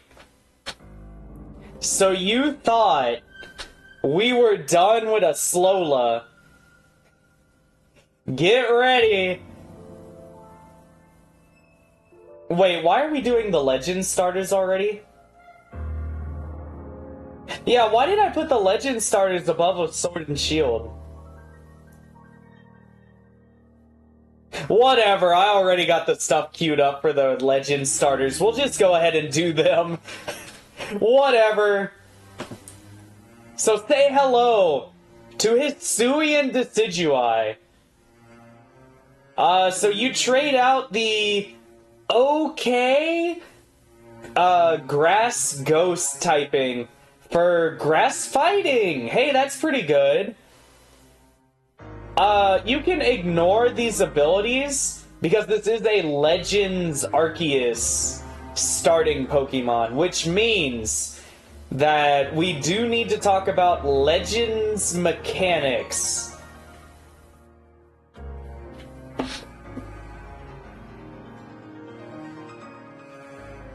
So, I think your special attack is worse? I don't know if that's an issue yet. I'll need to look at the moves. However, don't you worry. They made sure, at the very least, that you had Foul sorcery. 95 special defense. Your speed actually does go down by 10 by going the Hisuian route. But I mean, 70 speed is already, like, really slow. 60 speed is also really bad, but I mean, compared to 70, it's not, like, the biggest loss.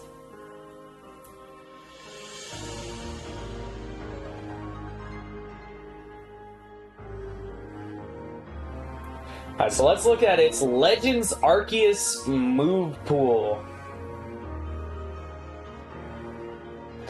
And I guess we do need to start with Rowlet again, huh? It's alright, so our little fuzzy friend Rowlet here. So you start out with Stab Gust, Stab Leafage, level 11 Roost, that's actually kind of nice. Level 18 Aerial Ace, but I think you're evolving by this point.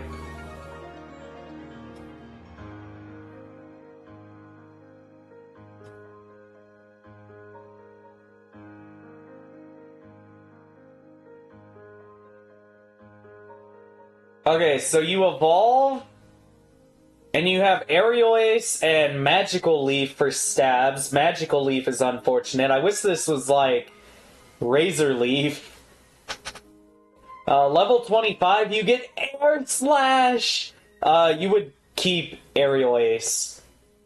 And then level 34, Leaf Blade, and I think you evolve, right? Yeah, level 34, you get Leaf Blade and you evolve.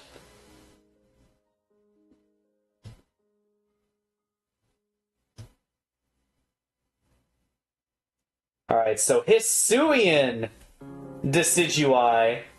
You get... I guess you get Rock Smash on Evolution? I don't know what this means. And then you get Aura Sphere off of your worst attacking stat.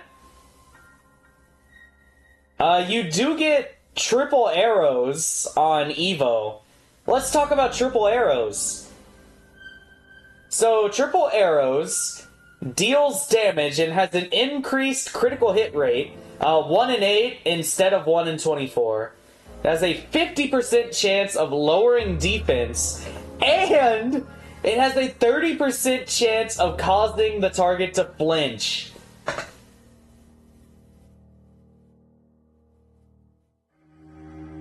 In Legends Arceus, Triple Arrows has 50 base power. In Legends Arceus, Triple Arrows increases the user's crit rate and decreases the target's defense. So it's like Super Rock Smash.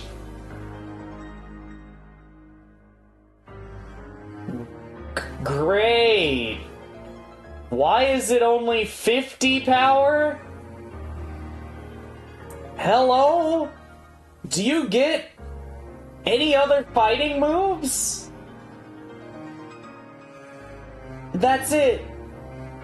Your best fighting move is 50 base power.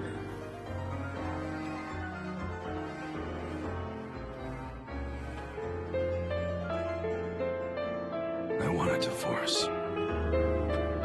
Well, at least you get non-stab Brave Bird and stab Leaf Blade. Compare this to Hitsu and Lilligant. Alright. We'll look it up real quick. So, if you choose to go with a different grass fighting Pokemon available in Legends Arceus, Lilligant, you get these stats. So I think you're basically just as bulky. You lose out on special attack, but you like 105 speed, 105 attack. You are hitting things. As far as moves go, once again you get Rock Smash at some point. And oh, look at that. You get Sleep Powder to help with catching Pokemon. You also get Stun Spore to help catch Pokemon. And you get Drain Punch and Leaf Blade. And Victory Dance. We need to talk about Legends Victory Dance. In Legends Arceus, Victory Dance raises the user's offensive and defensive stats and increases the damage dealt by 50%.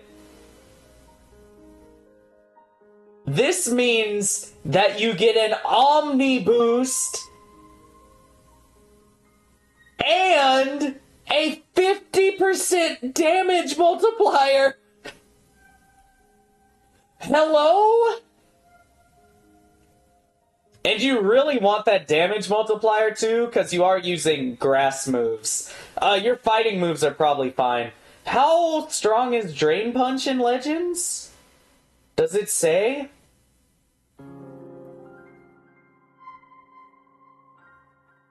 It doesn't say. I'm gonna assume that Drain Punch is still 75. And I'm pretty sure Close Combat is like 100. I want to say Close Combat is maybe like 100 power in Legends. But, I mean... Wait, Close Combat is still 120 in Legends? Yeah, I mean, if you want physical attacking grass type with fighting stab, don't use this. Also of special note, there's only really like one fight in the entire game where combat really matters. So there's quote-unquote trainer battles, but this is a region where people are very wary of Pokemon. So trainers tend to use very weak Pokemon. And the handful of trainers that use strong Pokemon Decidueye sucks against... The most noticeable fight, or the most notable fight in the entire game is against, Cynthia's grandpa? What's his name? Volo, right? And Volo basically has Cynthia's team, except he deletes Milotic for a Hisuian Arcanine, and he also gets to use 2 Giratinas. So you defeat his team of 6, he sends out Giratina, you defeat Giratina, maybe, and then Giratina revives itself and swaps to its origin form. How is this thing beating Giratina? Is it? Does it have any move? Non-stab Shadow Claw. Good luck, buddy. As far as in competitive, there's not as much to talk about with Hisuian Decidueye. It's only been available in a single gen, and it's kind of like a bad Breloom. Yeah, it's PU in this gen. Triple Arrows is a really good attack, and you can combo Triple Arrows with, like, I don't know, random other physical moves. You made the Chad Tana? Thank you, Ash. I'll work more on the exciting new graphic later today. Yeah, I don't know. I mean, if this thing got, like, status moves, it would be kind of okay, but this is, like...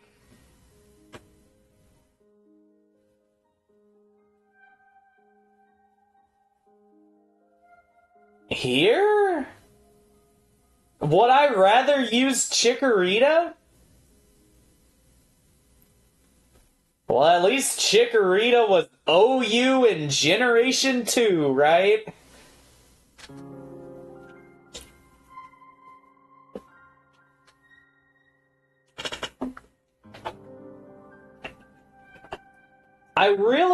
It feels weird putting a Pokemon with these stats so low, but, like, that 60 speed really matters. Like, you're kind of forced to use Scarf with this thing, and in the one game, Decidueye has a dual type, put it above Chikorita. Yeah, okay.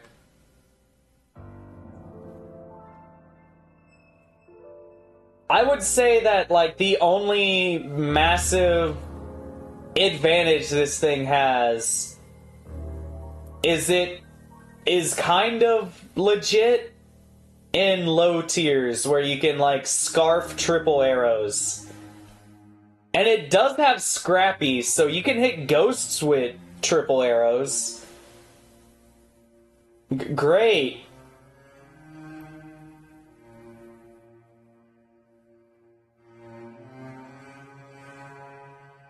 Anything else to say about Decidueye? This is pretty disappointing.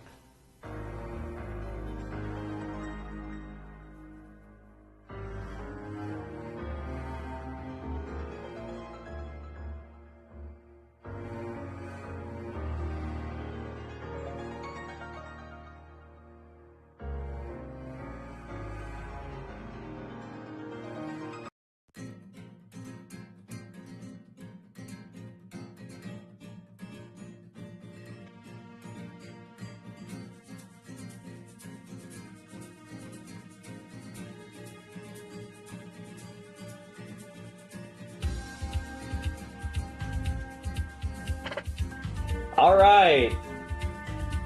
Remember Typhlosion? He's back in Ghost Fire form. Chandelure, is that you? So, we remember base Typhlosion, right? Same great stats as Charizard. So Hisuian Typhlosion. Well, wow! So it gains 10 special attack. I think they took it out of HP? So 78 versus 73. So that's 5. Minus 5 HP plus 10 special attack. Where did they get the other 5 points from?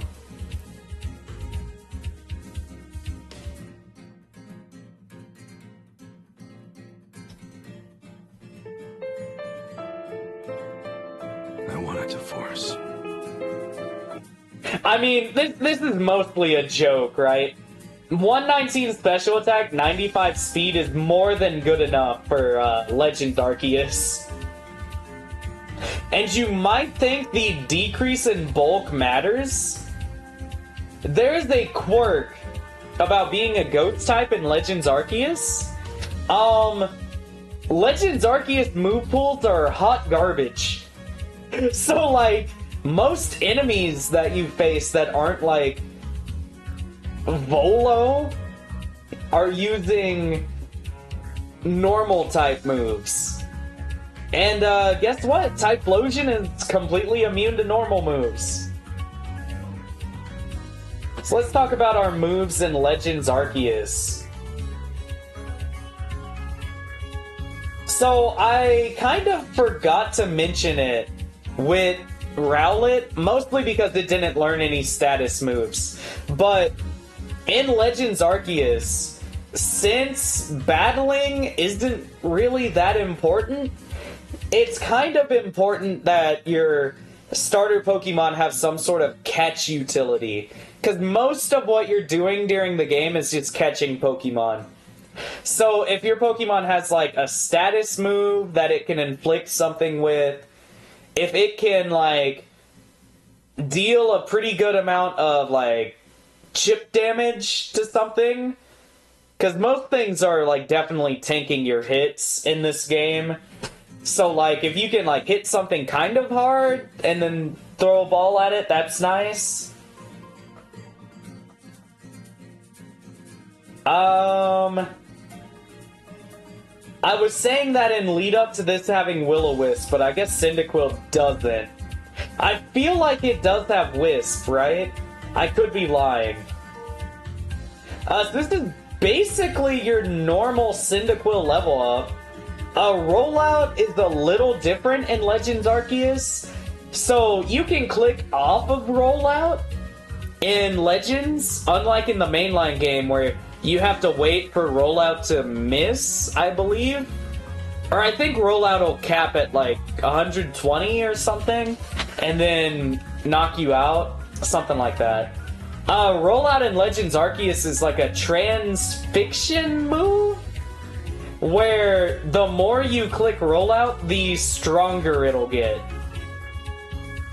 So if you continuously roll out, it'll do pretty good damage. I don't know what the cap on it is, and I doubt I could find out what the cap is. Info on Legends is really kind of suspicious. So you evolve into Quilava.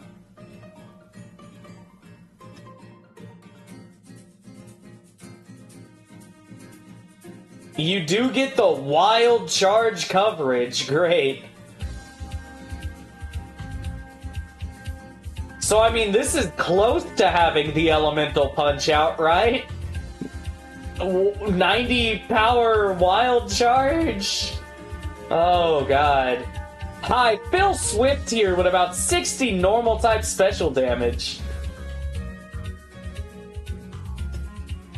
Alright, so things aren't looking very impressive, right? But once you make it up to your final Ghost Fire form here,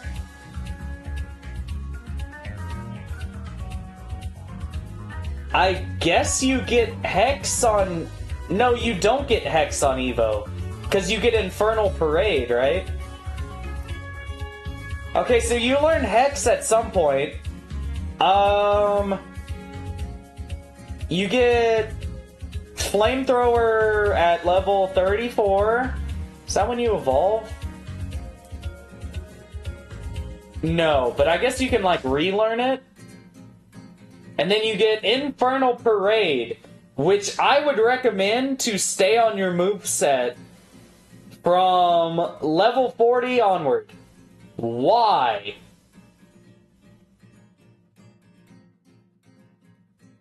There's a 30% burn chance.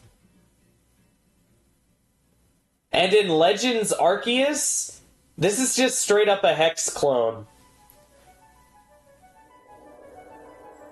So it doesn't matter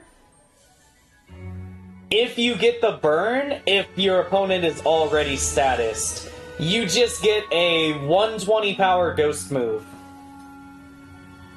And I mean, if you're trying to catch something with Typhlosion, you can burn it with Infernal Parade. Unless it's a normal type, I guess. You have any way to status normal types? I guess not. You also have access to Calm Mind. Calm Mind, unlike in the mainline games, is basically an Omni boost. So it boosts both your offenses and your defenses. Which is really nice, because since you have that 84 attack stat, which is kind of mediocre, you can get it to more workable levels, and then all of your random physical coverage as a Typhlosion is kind of okay.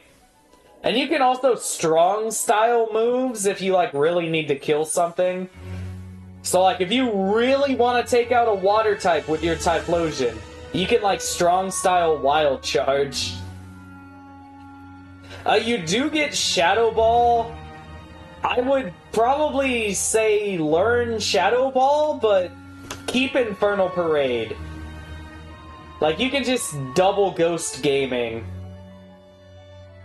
Besides that, what other moves do you really want to use?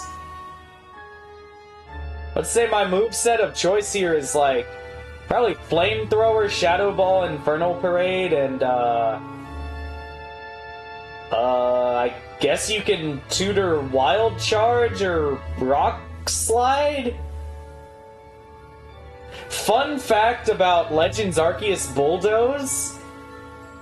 Unironically, Bulldoze is like the second best ground type move in the whole game. And it's really the only one that most ground types learn. So Earthquake did not make the cut in Legends Arceus. And it got sort of replaced with Headlong Rush, which is like a close combat clone. The problem with Headlong Rush is only Torterra and Ursaluna can learn it in Legends. Which means every other ground type in the game is scrapping it out for Bulldoze. Very sad. Not that this matters for our Ghost type, but, you know. Well, I guess before we tier it, we do have to talk about competitive, right? What tier is this in competitive? I have no idea. So, Hisuian Typhlosion is in PU. But, regular Typhlosion is in ZU, so hey. So, this is very much, like, in competitive, a budget Chandelure, or a budget, what is that thing called? The Ultra Beast. Blacephalon. The 95 speed is definitely to its detriment, and it's faster than Chandelure, I'm pretty sure, but it's not as strong. Let me make sure I'm not lying to you. Yeah, 145 special, and it has 80 speed, so I mean, you can slap a choice scarf on this thing, and it'll be okay. So, Hisuian Typhlosion has a lot of competition as far as being like a fire ghost type. And it more or less just has the same gimmick as regular Typhlosion. So you get Eruption, and then as far as like coverage moves, you get oh,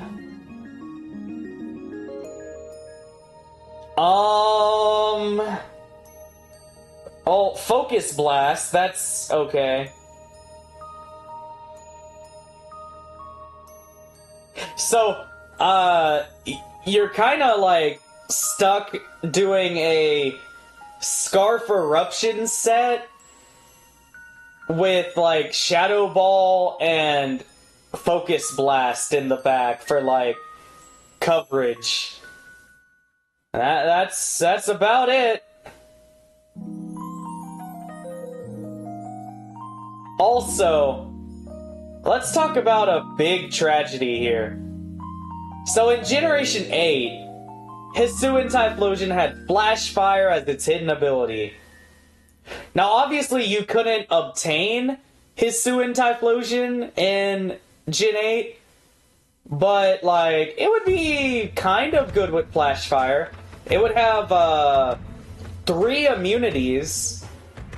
Immune to fighting, normal, and fire. 2 of those are really good types. Instead it gets Frisk. What does Frisk do? The Pokemon can check a foe's item.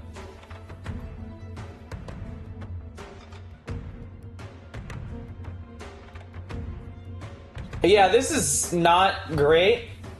So for the most part, in a competitive battle, you already know what items your opponents are using. If you've played enough matches. And in the official competitive format, so doubles VGC, Frisk is completely useless. Because how they play matches in Generation 9, the only generation that Typhlosion is legal, is they play with Open Team Sheet? Open Team Sheet. And what Open Team Sheet does is you know your opponent's Pokemon, their moves, their items. And you also know, I think, their stat spread and their Terra type. But as far as this conversation goes, what's important is, in the official competitive meta, you have an ability that does nothing. So I guess you're 420 blazing it. I don't think Hisuian Typhlosion really minds, right? I think he's more than happy to blaze it. So I remember when the Pokédex leaked for Legends, everyone hated Hisuian Typhlosion's design because it just kind of looked like a sleepy Typhlosion. Well, I mean, in-game, it actually does have the ghosty Will-O-Wisp flames. It looks pretty cool. I do like this design. Without the flames, it's definitely not very cool. But I mean, without the flames, Typhlosion isn't very cool. So like, what are you gonna do? Ash in the chat said, please don't mention leaks. Oh yeah, there's a certain story set in the distant past about a Typhlosion that may or may not have come out in the Pokemon Terra leak earlier this year. I would not look it up if you don't know what I'm talking about.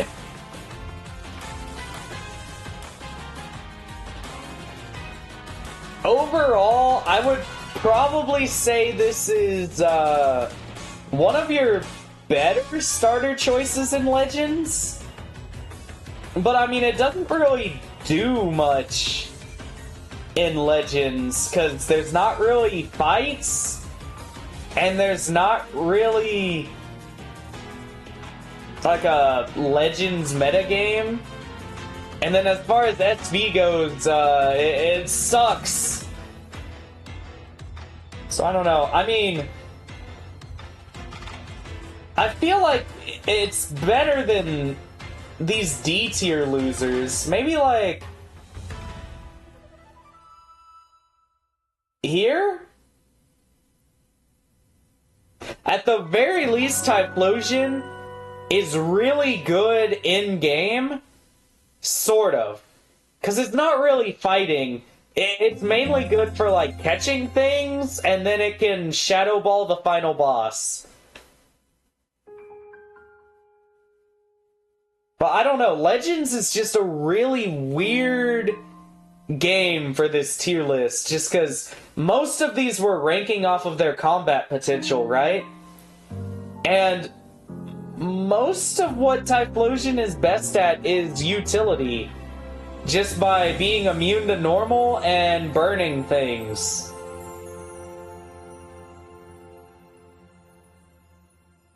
I don't know. Any Hisuian Typhlosion lobbyists?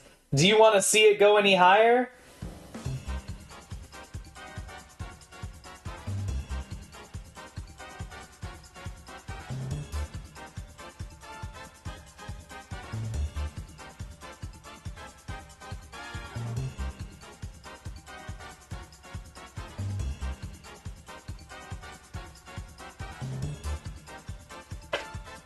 Okay, where is...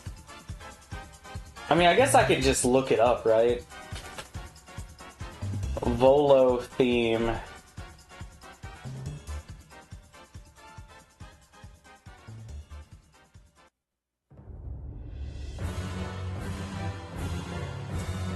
Oh no, it has the Cynthia piano. I hope I don't get copyright claimed.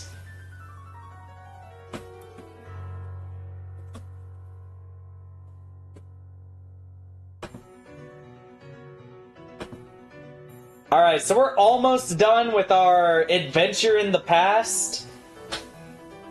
We have one last Pokemon to talk about. Hisuian Samurott.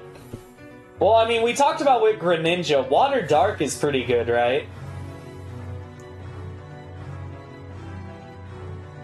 $108, 185. That's pretty good. Let's look at Legends moves. So you get Night Slash at some point.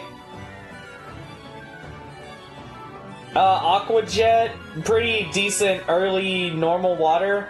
You can tutor on Aqua Tail, and you also learn it at level 34.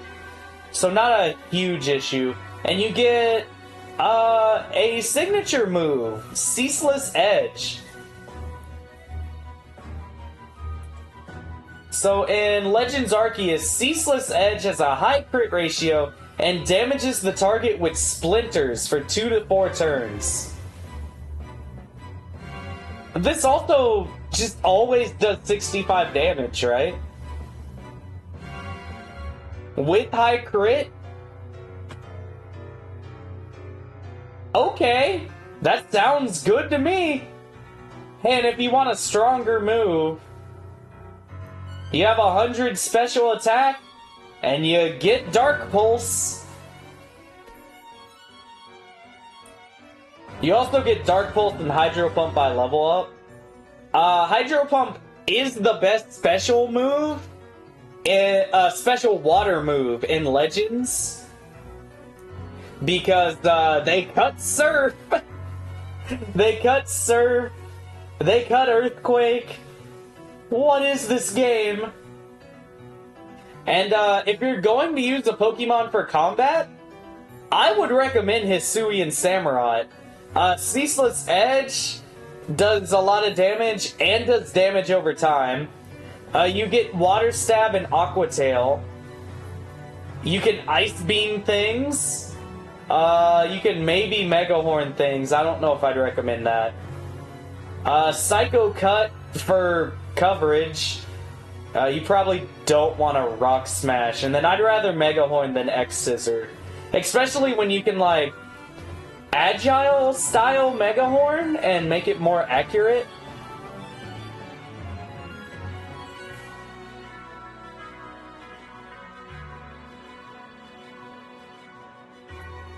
Oh, and you also get Sword Stance. So, similarly to Calm Mind earlier, Sword Stance is basically a growth... Not a growth boost, it's like a workup boost. So instead of boosting your attack, Sword Stance boosts your offense.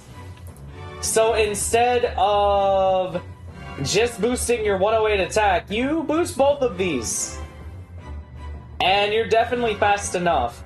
I would say as far as offense goes, this is one of the best Pokemon. Oh, you forgot False Swipe for catch utility, that's true. I wish this thing had some sort of status move, but I mean, there's so many Pokemon that can do a status move for you. It'll be okay. So, for the sake of argument here...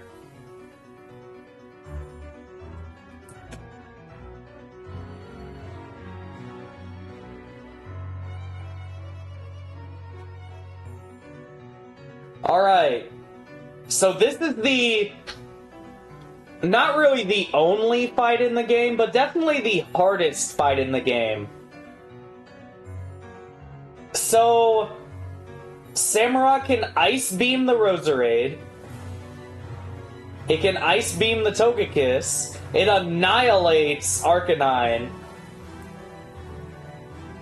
Does it do anything against Lucario? I guess you can Aqua Tail it. It's not stab, but it's probably good enough.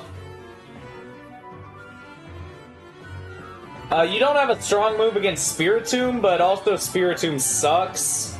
So... like, I think you'll be fine. And then Garchomp you can also Ice Beam. And keep in mind that you can probably, like, Sword Stance on Spiritomb, and then you have, like, doubled offenses for all of these. So after you fight all of those Pokemon, Volo will send out Giratina. Now, Giratina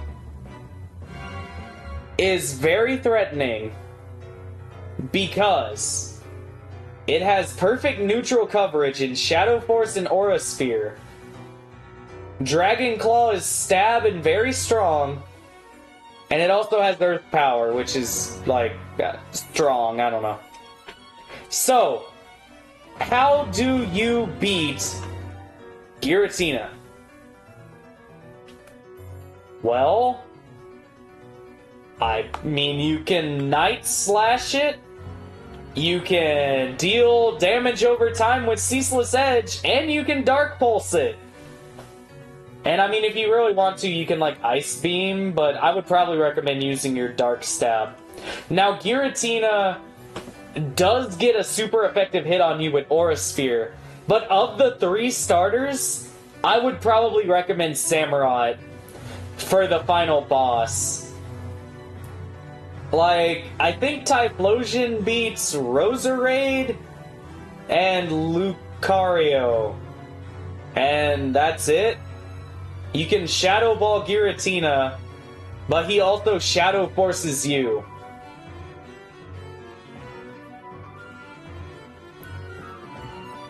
So, I mean, I'd say that's pretty good. So, how does it do in the mainline game? So it's available in Scarlet and Violet, right? And we talked about how Samurott's like a super boring water type yesterday, right? So what moves does it get? It gets, like Mega Horn? Okay. Sucker Punch, hey, that's stab. Aqua Jet for some priority. Swords Dance by level up, hey! And on evolution it gets... hey, it's signature moves, Ceaseless Edge. What does that do? Ceaseless Edge deals damage and lays a trap of thorns. Like spikes. Which damage opponents on switch in? This is a 65 power physical dark move that lays spikes. By the way, did I say it was a 65 power move?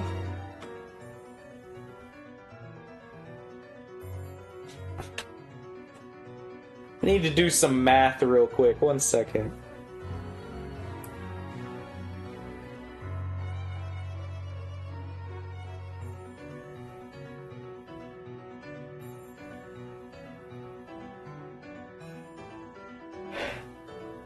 Effectively, this is a 68 power move.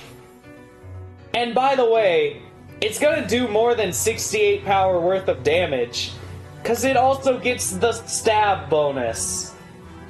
And you lay spikes. Oh wait, does it literally tell me here? Oh, I did my math wrong, I'm sorry. It's 98 power! 98 power with stab! What coverage moves does it get on Sharpness? You get, oh, not Legends. By level up, you get Slash. You probably wouldn't use that. Razor Shell, I would actually say, use for your stab move. I think it out-damages, the new 70 power move Aqua Cutter by, like, a little bit. Which I think you do still get Aqua Cutter, right? Aerial Ace is boosted if you need the flying coverage. I think Smart Strike is boosted. I could be lying to you. Air Slash is boosted, but what are you doing? Do you not get Aqua Cutter? Oh, I guess you don't get Aqua Cutter. Well, in that case, I guess you're... Oh, you get it by an egg move. Okay. So you do get Aqua Cutter. You also get Knock Off. And Sacred Sword.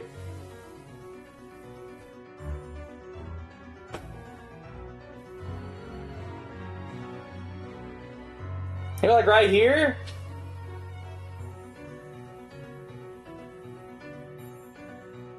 I mean, this is like probably the best starter in Legends Arceus. And then it like took over the meta.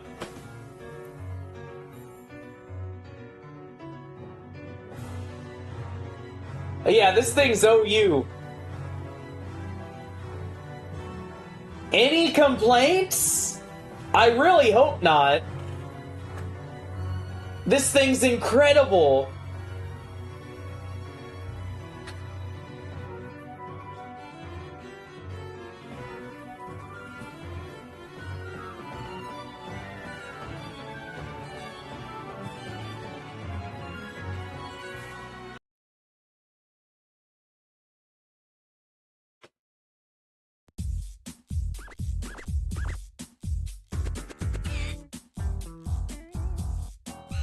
You're so happy Samurott got its chance in the spotlight? Yeah, it went from, I think, the most boring water starter of all time to one of the best. I still think this design is kind of lame, but it's really fun to use. Alright. He's bigger, stronger, definitely faster too. It's the second member of the monkey crew. It's Grookey. I need to call up Grookey. Alright, so Grookey is your grass starter of choice in Sword and Shield. 65-65 offense is not bad. Water Monkey win, we are not talking about Simipour again.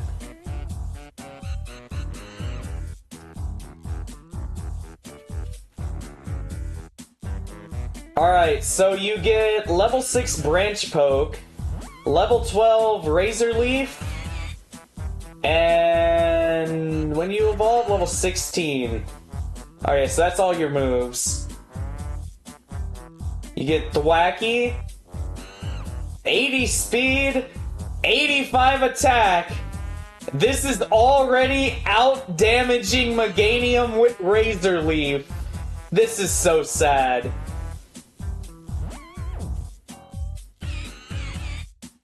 Alright, so you get knockoff at level 24. That's a very fun coverage move. Come on and slam! You would not use slam. And then you evolve before you get any of these moves.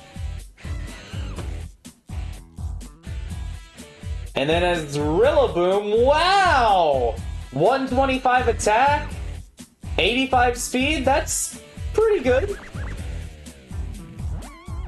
I'm not complaining about this at all. So on evolution, you learn the fantastic signature move, Drum Beating. I don't know if you knew this about the move Drum Beating. So it says it's 80 power. But I mean, you click this move and you just win, right?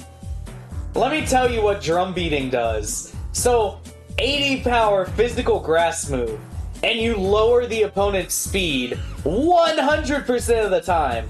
So, Icy Wind is a 55 power move that tons of things use, only because it lowers speed. Because then you outspeed and destroy your opponent, right? And Icy Wind isn't even 100 accurate. Question. What are you doing? Why are you lowering its speed in in-game? I mean, I'm happy this is an 80 power move, but this is definitely not Rillaboom's best grass move, I'll say that. Alright, what other moves do you get? Uproar. I would for sure learn Wood Hammer. Definitely a good move to have. And then, that's about it as far as its moves go.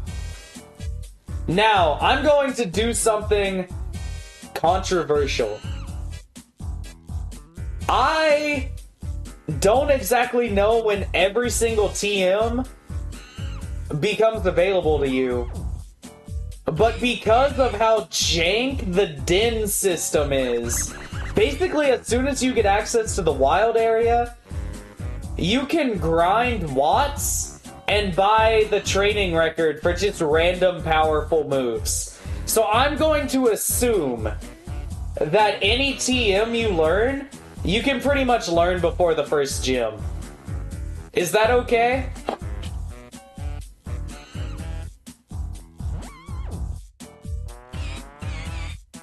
Can I do that, or is that too hot of a take? Makes sense? Okay. So, assuming you learn any of your TM moves immediately. Mega Punch is, like, kind of okay early. Mega Kick is, like, kind of okay early.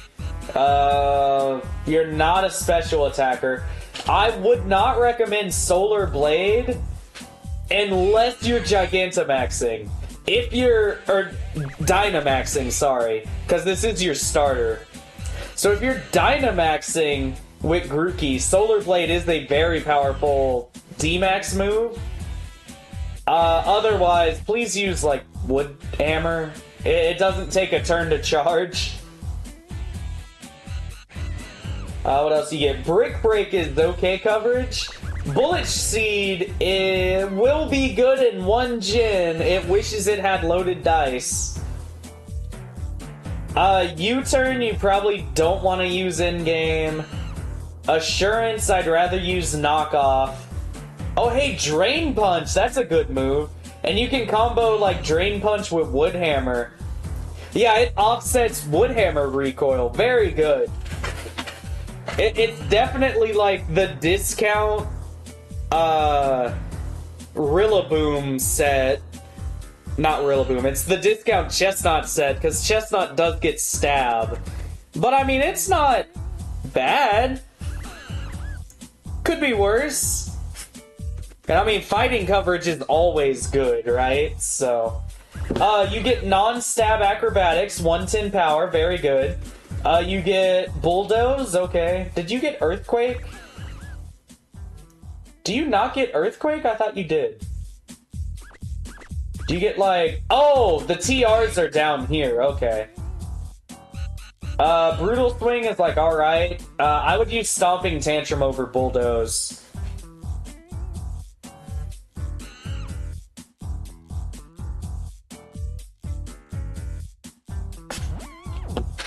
As far as TRs, you can body slam, you can sword stance. That's an option. I think with 125 attack, you'll be fine, but I mean, you can sword stance if you want. You get earthquake. You might not want to use earthquake on your Rillaboom. More information later. Superpower you can do, but I would probably rather Brick Break. Bulk Up is an option as well. You can Darkest Lariat and become Diet Incineroar. That's very funny.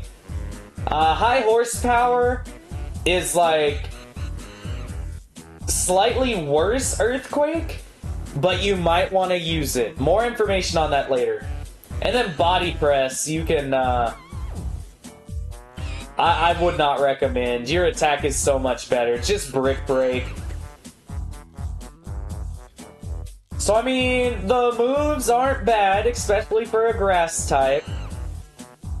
The problem is your mono grass.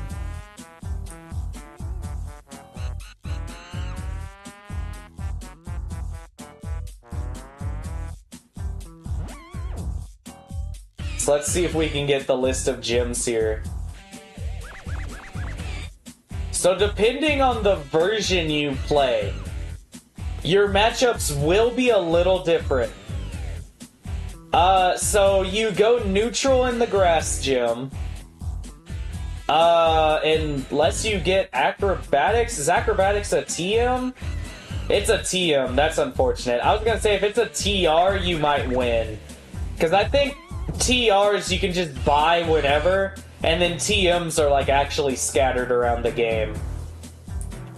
So that's a little unfortunate, but oh well. You can beat Nessa with Grookey, you'll be fine. You lose to Kabu unless you have like Earthquake. But even then, his ace is Cinescorch, right? Which goes neutral into ground. So, good luck. As far as the version split goes here, you can beat Alistair with Knockoff or Darkest Lariat. And maybe you have Acrobatics for Bay? I'm not sure. You don't really do anything in the Fairy Gym, but the Fairy Gym doesn't do anything to you, so... Gordy you beat? Melanie is interesting. So you get Drain Punch or Brick Break, but she does have a lot of actually really good ice types. So, be very careful. Piers you can beat with, like, Earthquake and Drain Punch. I don't really know what you do against Raihan. Raihan, like, most of his team is, like, rock and ground types, so you can grass move those. Against the dragons, I don't really know what you do. I guess you can Drain Punch, Duraludon.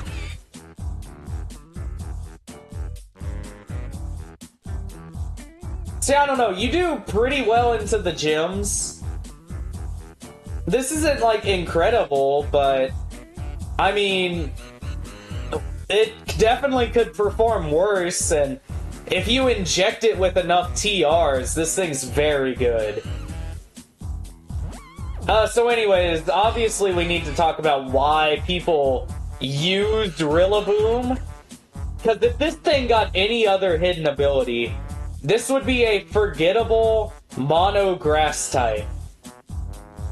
But no. This literally got a legendary tier ability in Grassy Surge. So Grassy Surge lays grassy terrain. What does grassy terrain do? So grassy terrain, I think, does like leftovers healing.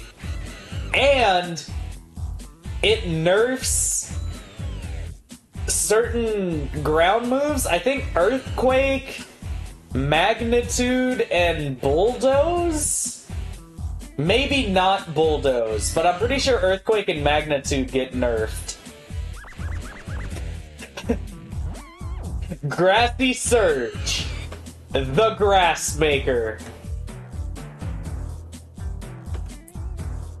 So I mean, on its own, Grassy Surge is pretty nice to have, especially if you're doing like a terrain team where maybe you use like Palucha with Grass Seed, or maybe like grass attackers that want to benefit from the damage boost you get from grassy terrain. Hey, you know, now that I think about it, Rillaboom is a grass type, right? And it has 125 attack. Can it benefit from its own terrain?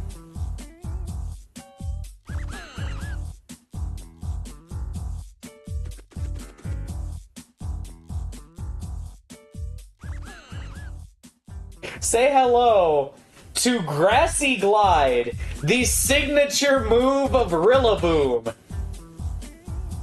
You thought drum beating was good. When grassy terrain is active, this move has high priority. And in Generation 8, Grassy Glide had 70 base power. So this is basically grass type extreme speed. It's a little weaker, but not really, because you get the boost from the terrain and the stab boost. In Generation 9, they did nerf Grassy Glide down to 55 power. It's still definitely a fantastic move. Because, remember, you are a grass type if you're using this move. And you're on grassy terrain, so the move will still do, like, fine damage. So what you will do with Rillaboom is you'll have Grassy Glide, and then, I don't know, do you need another move? Do you need another move? I mean, I guess Grass Offense kind of sucks, right? So what else do you get? Well, in doubles, you get Fake Out. I've heard that's a pretty good move. For singles, you get Knockoff. I've heard that's a pretty good move. You can still use Woodhammer as your, like, grass nuke. And then you can use, your Grassy Glide for weaker, faster opponents. You also have High Horsepower, which you can use on grassy terrain as a pseudo earthquake. So it's 5 power less, but it is not nerfed by grassy terrain. So earthquake takes a power cut. High horsepower, all you have to worry about is 5% accuracy. So, for the most part, you'll be fine. And then, I don't know, you can, like, have Drain Punch in the last slot. Unironically, I think in Generation 9, the move set of choice for this Pokemon basically is itemless. You use the Terrain Extender, which all it does is make your terrain last a little longer.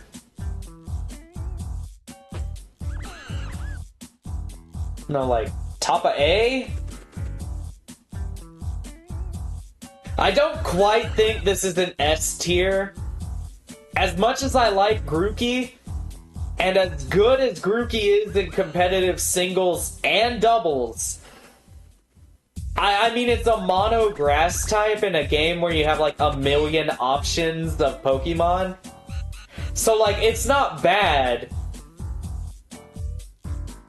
But you're really using Grookey because you like it more than because it's your best starter choice.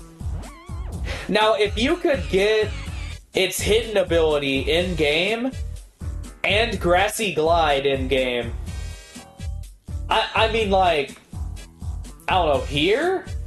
It's still not quite as good as Monkey, but, like, it's the monkey at home, you know? Oh no, it's only good enough for A tier.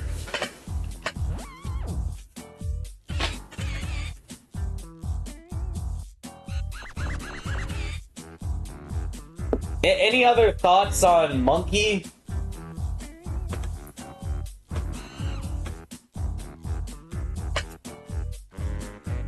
Alright, I need like a soccer theme, right?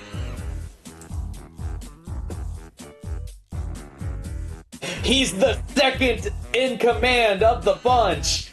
You don't know him quite as well! Oh yeah, we could just do Wii Sports, right?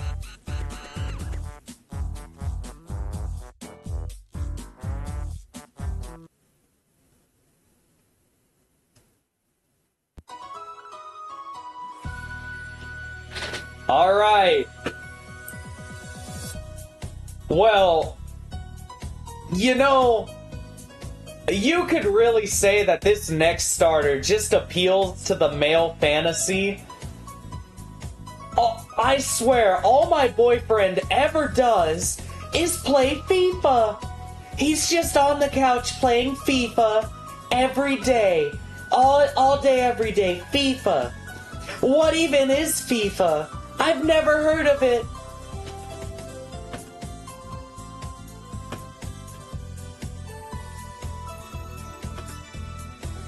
It's Score Bunny, the rabbit Pokemon.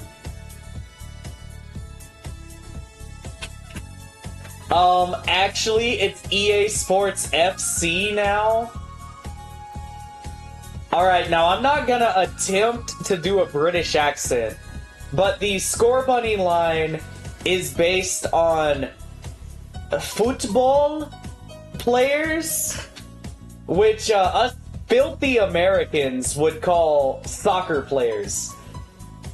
So, I think that's the main reason it's a rabbit, because football is all about kicking, right? You're kicking the ball. So that's why this gets, like, kicking moves. Passimian is the American Score Bunny? I thought Passimian was, I thought Passimian was a rugby player. Is it supposed to be a football player? Like American football. I was under the assumption Passimian was a rugby player. Rugby and football are like 2 steps off of being the same sport, by the way. So there's not that big of a difference. Okay, so these are Score Bunny's stats. These are almost good enough to be Raboot's stats. Like, this is pretty impressive. 69 speed, nice. So let's look at the moves. Alright, so you evolve at what? Like level 16, probably?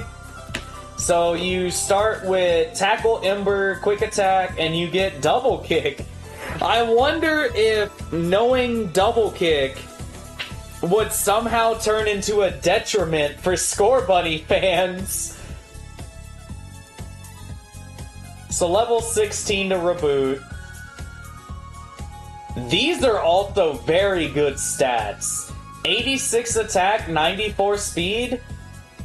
You're already outperforming Meganium.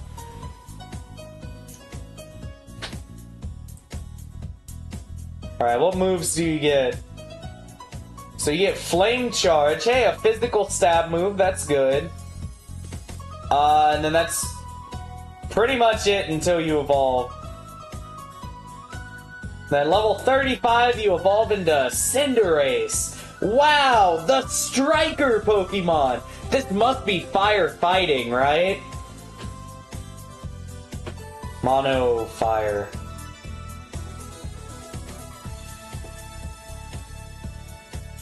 Well, I mean, I say that like it's a bad thing. Cinderace is a very good Pokemon.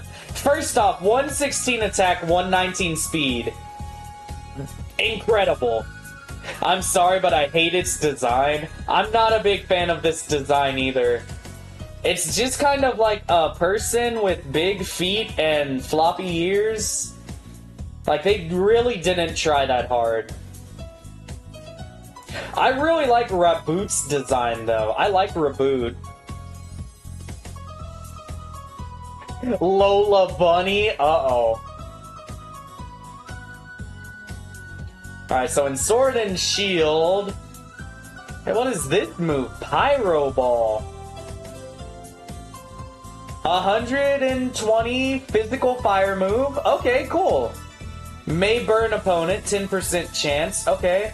90 accuracy. So does it, like, do recoil, or...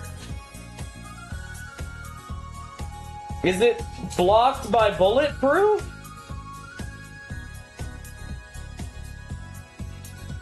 No? It's just 120 power physical fire move with 0 drawback. Well, hey, that's fair. So the biggest problem here... Where are the coverage moves? But I mean, I did say I'd be counting all TMs immediately, right? So... What do you get? Mega Kick, Fire Punch, so there's your physical fire move until Pyro Ball, I guess. U-turn? Hey, Revenge, that's 60. Double Kick is also 60. Fire Fang, okay. Acrobatics, that's good. So you get, like, Low Kick? Shadow Ball, but you're a physical attacker. Zen Headbutt, Gunk Shot, Iron Head. Well, I guess you do like kicking balls, right? So you can Electro Ball stuff, I guess.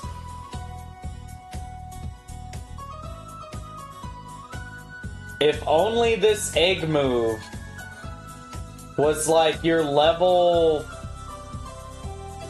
30 move. Maybe like 46.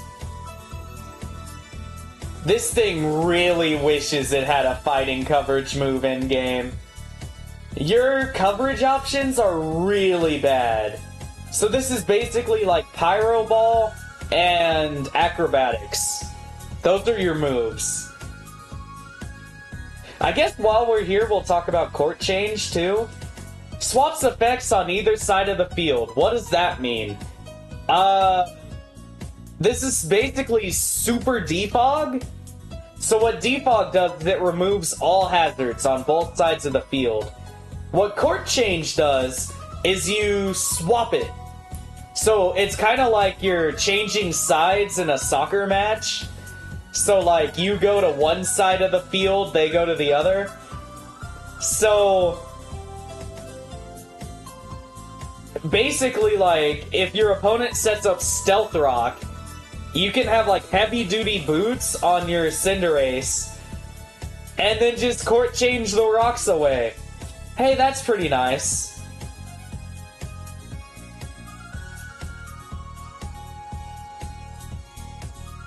Also, this thing has Protein, and it's Protein before the Gen 9 nerf in Gen 8. Better than Grookey? I'm also not impressed by this thing in-game, because it's basically just strong fire move on a stick. But, like, it's incredible. It's this high? It could maybe be like here if people want to complain because it's banned to Ubers, but like I don't know. I think like top of A. I'm also not a big fan of Cinderace. Some of this does unironically have to do with design. I'm not a fan. Below Todd? Alright.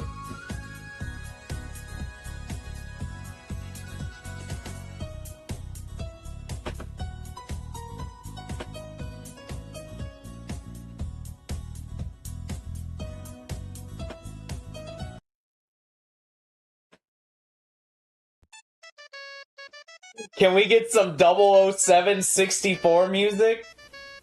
Oh no. You think Sobble? You think Sobble is getting its own theme song? Guys. Guys.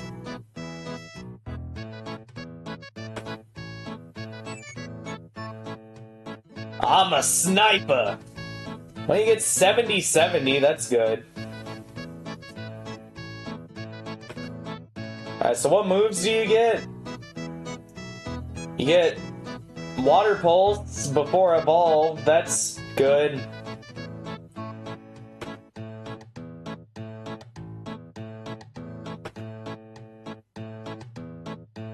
At 95-90, Meganium in shambles. Alright, so what do you get? Like, you basically learn nothing before you evolve. Alright, so Inteleon. By the way, I also hate this design. Way to go, Sword and Shield. You created two of the worst starter designs ever. 125, 120. Well, that's good. So you're using, like, Snipe Shot, which in-game you would probably replace with Surf or Scald. And then, like, what else do you have? Dark Pulse, Shadow Ball, Ice Beam, Mud Shot. You get, like, nothing by level up. And by the way, I'm not even gonna look up its competitive ranking. I know it is, like, mid-tier.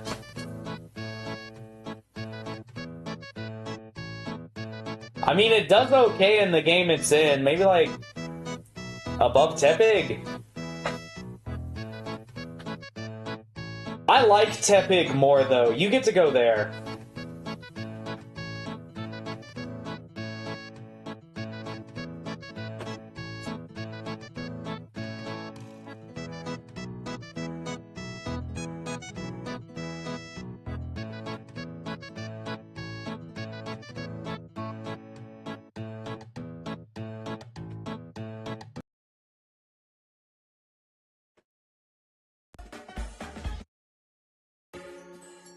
Alright.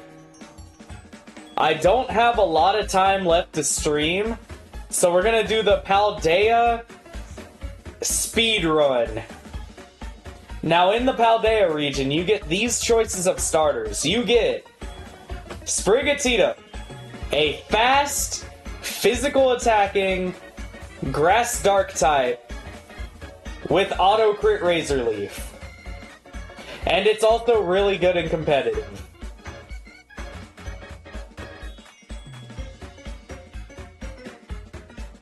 In Paldea, you get a fire starter with access to a 90 power move that boosts special attack every time you use it. It's kinda slow though.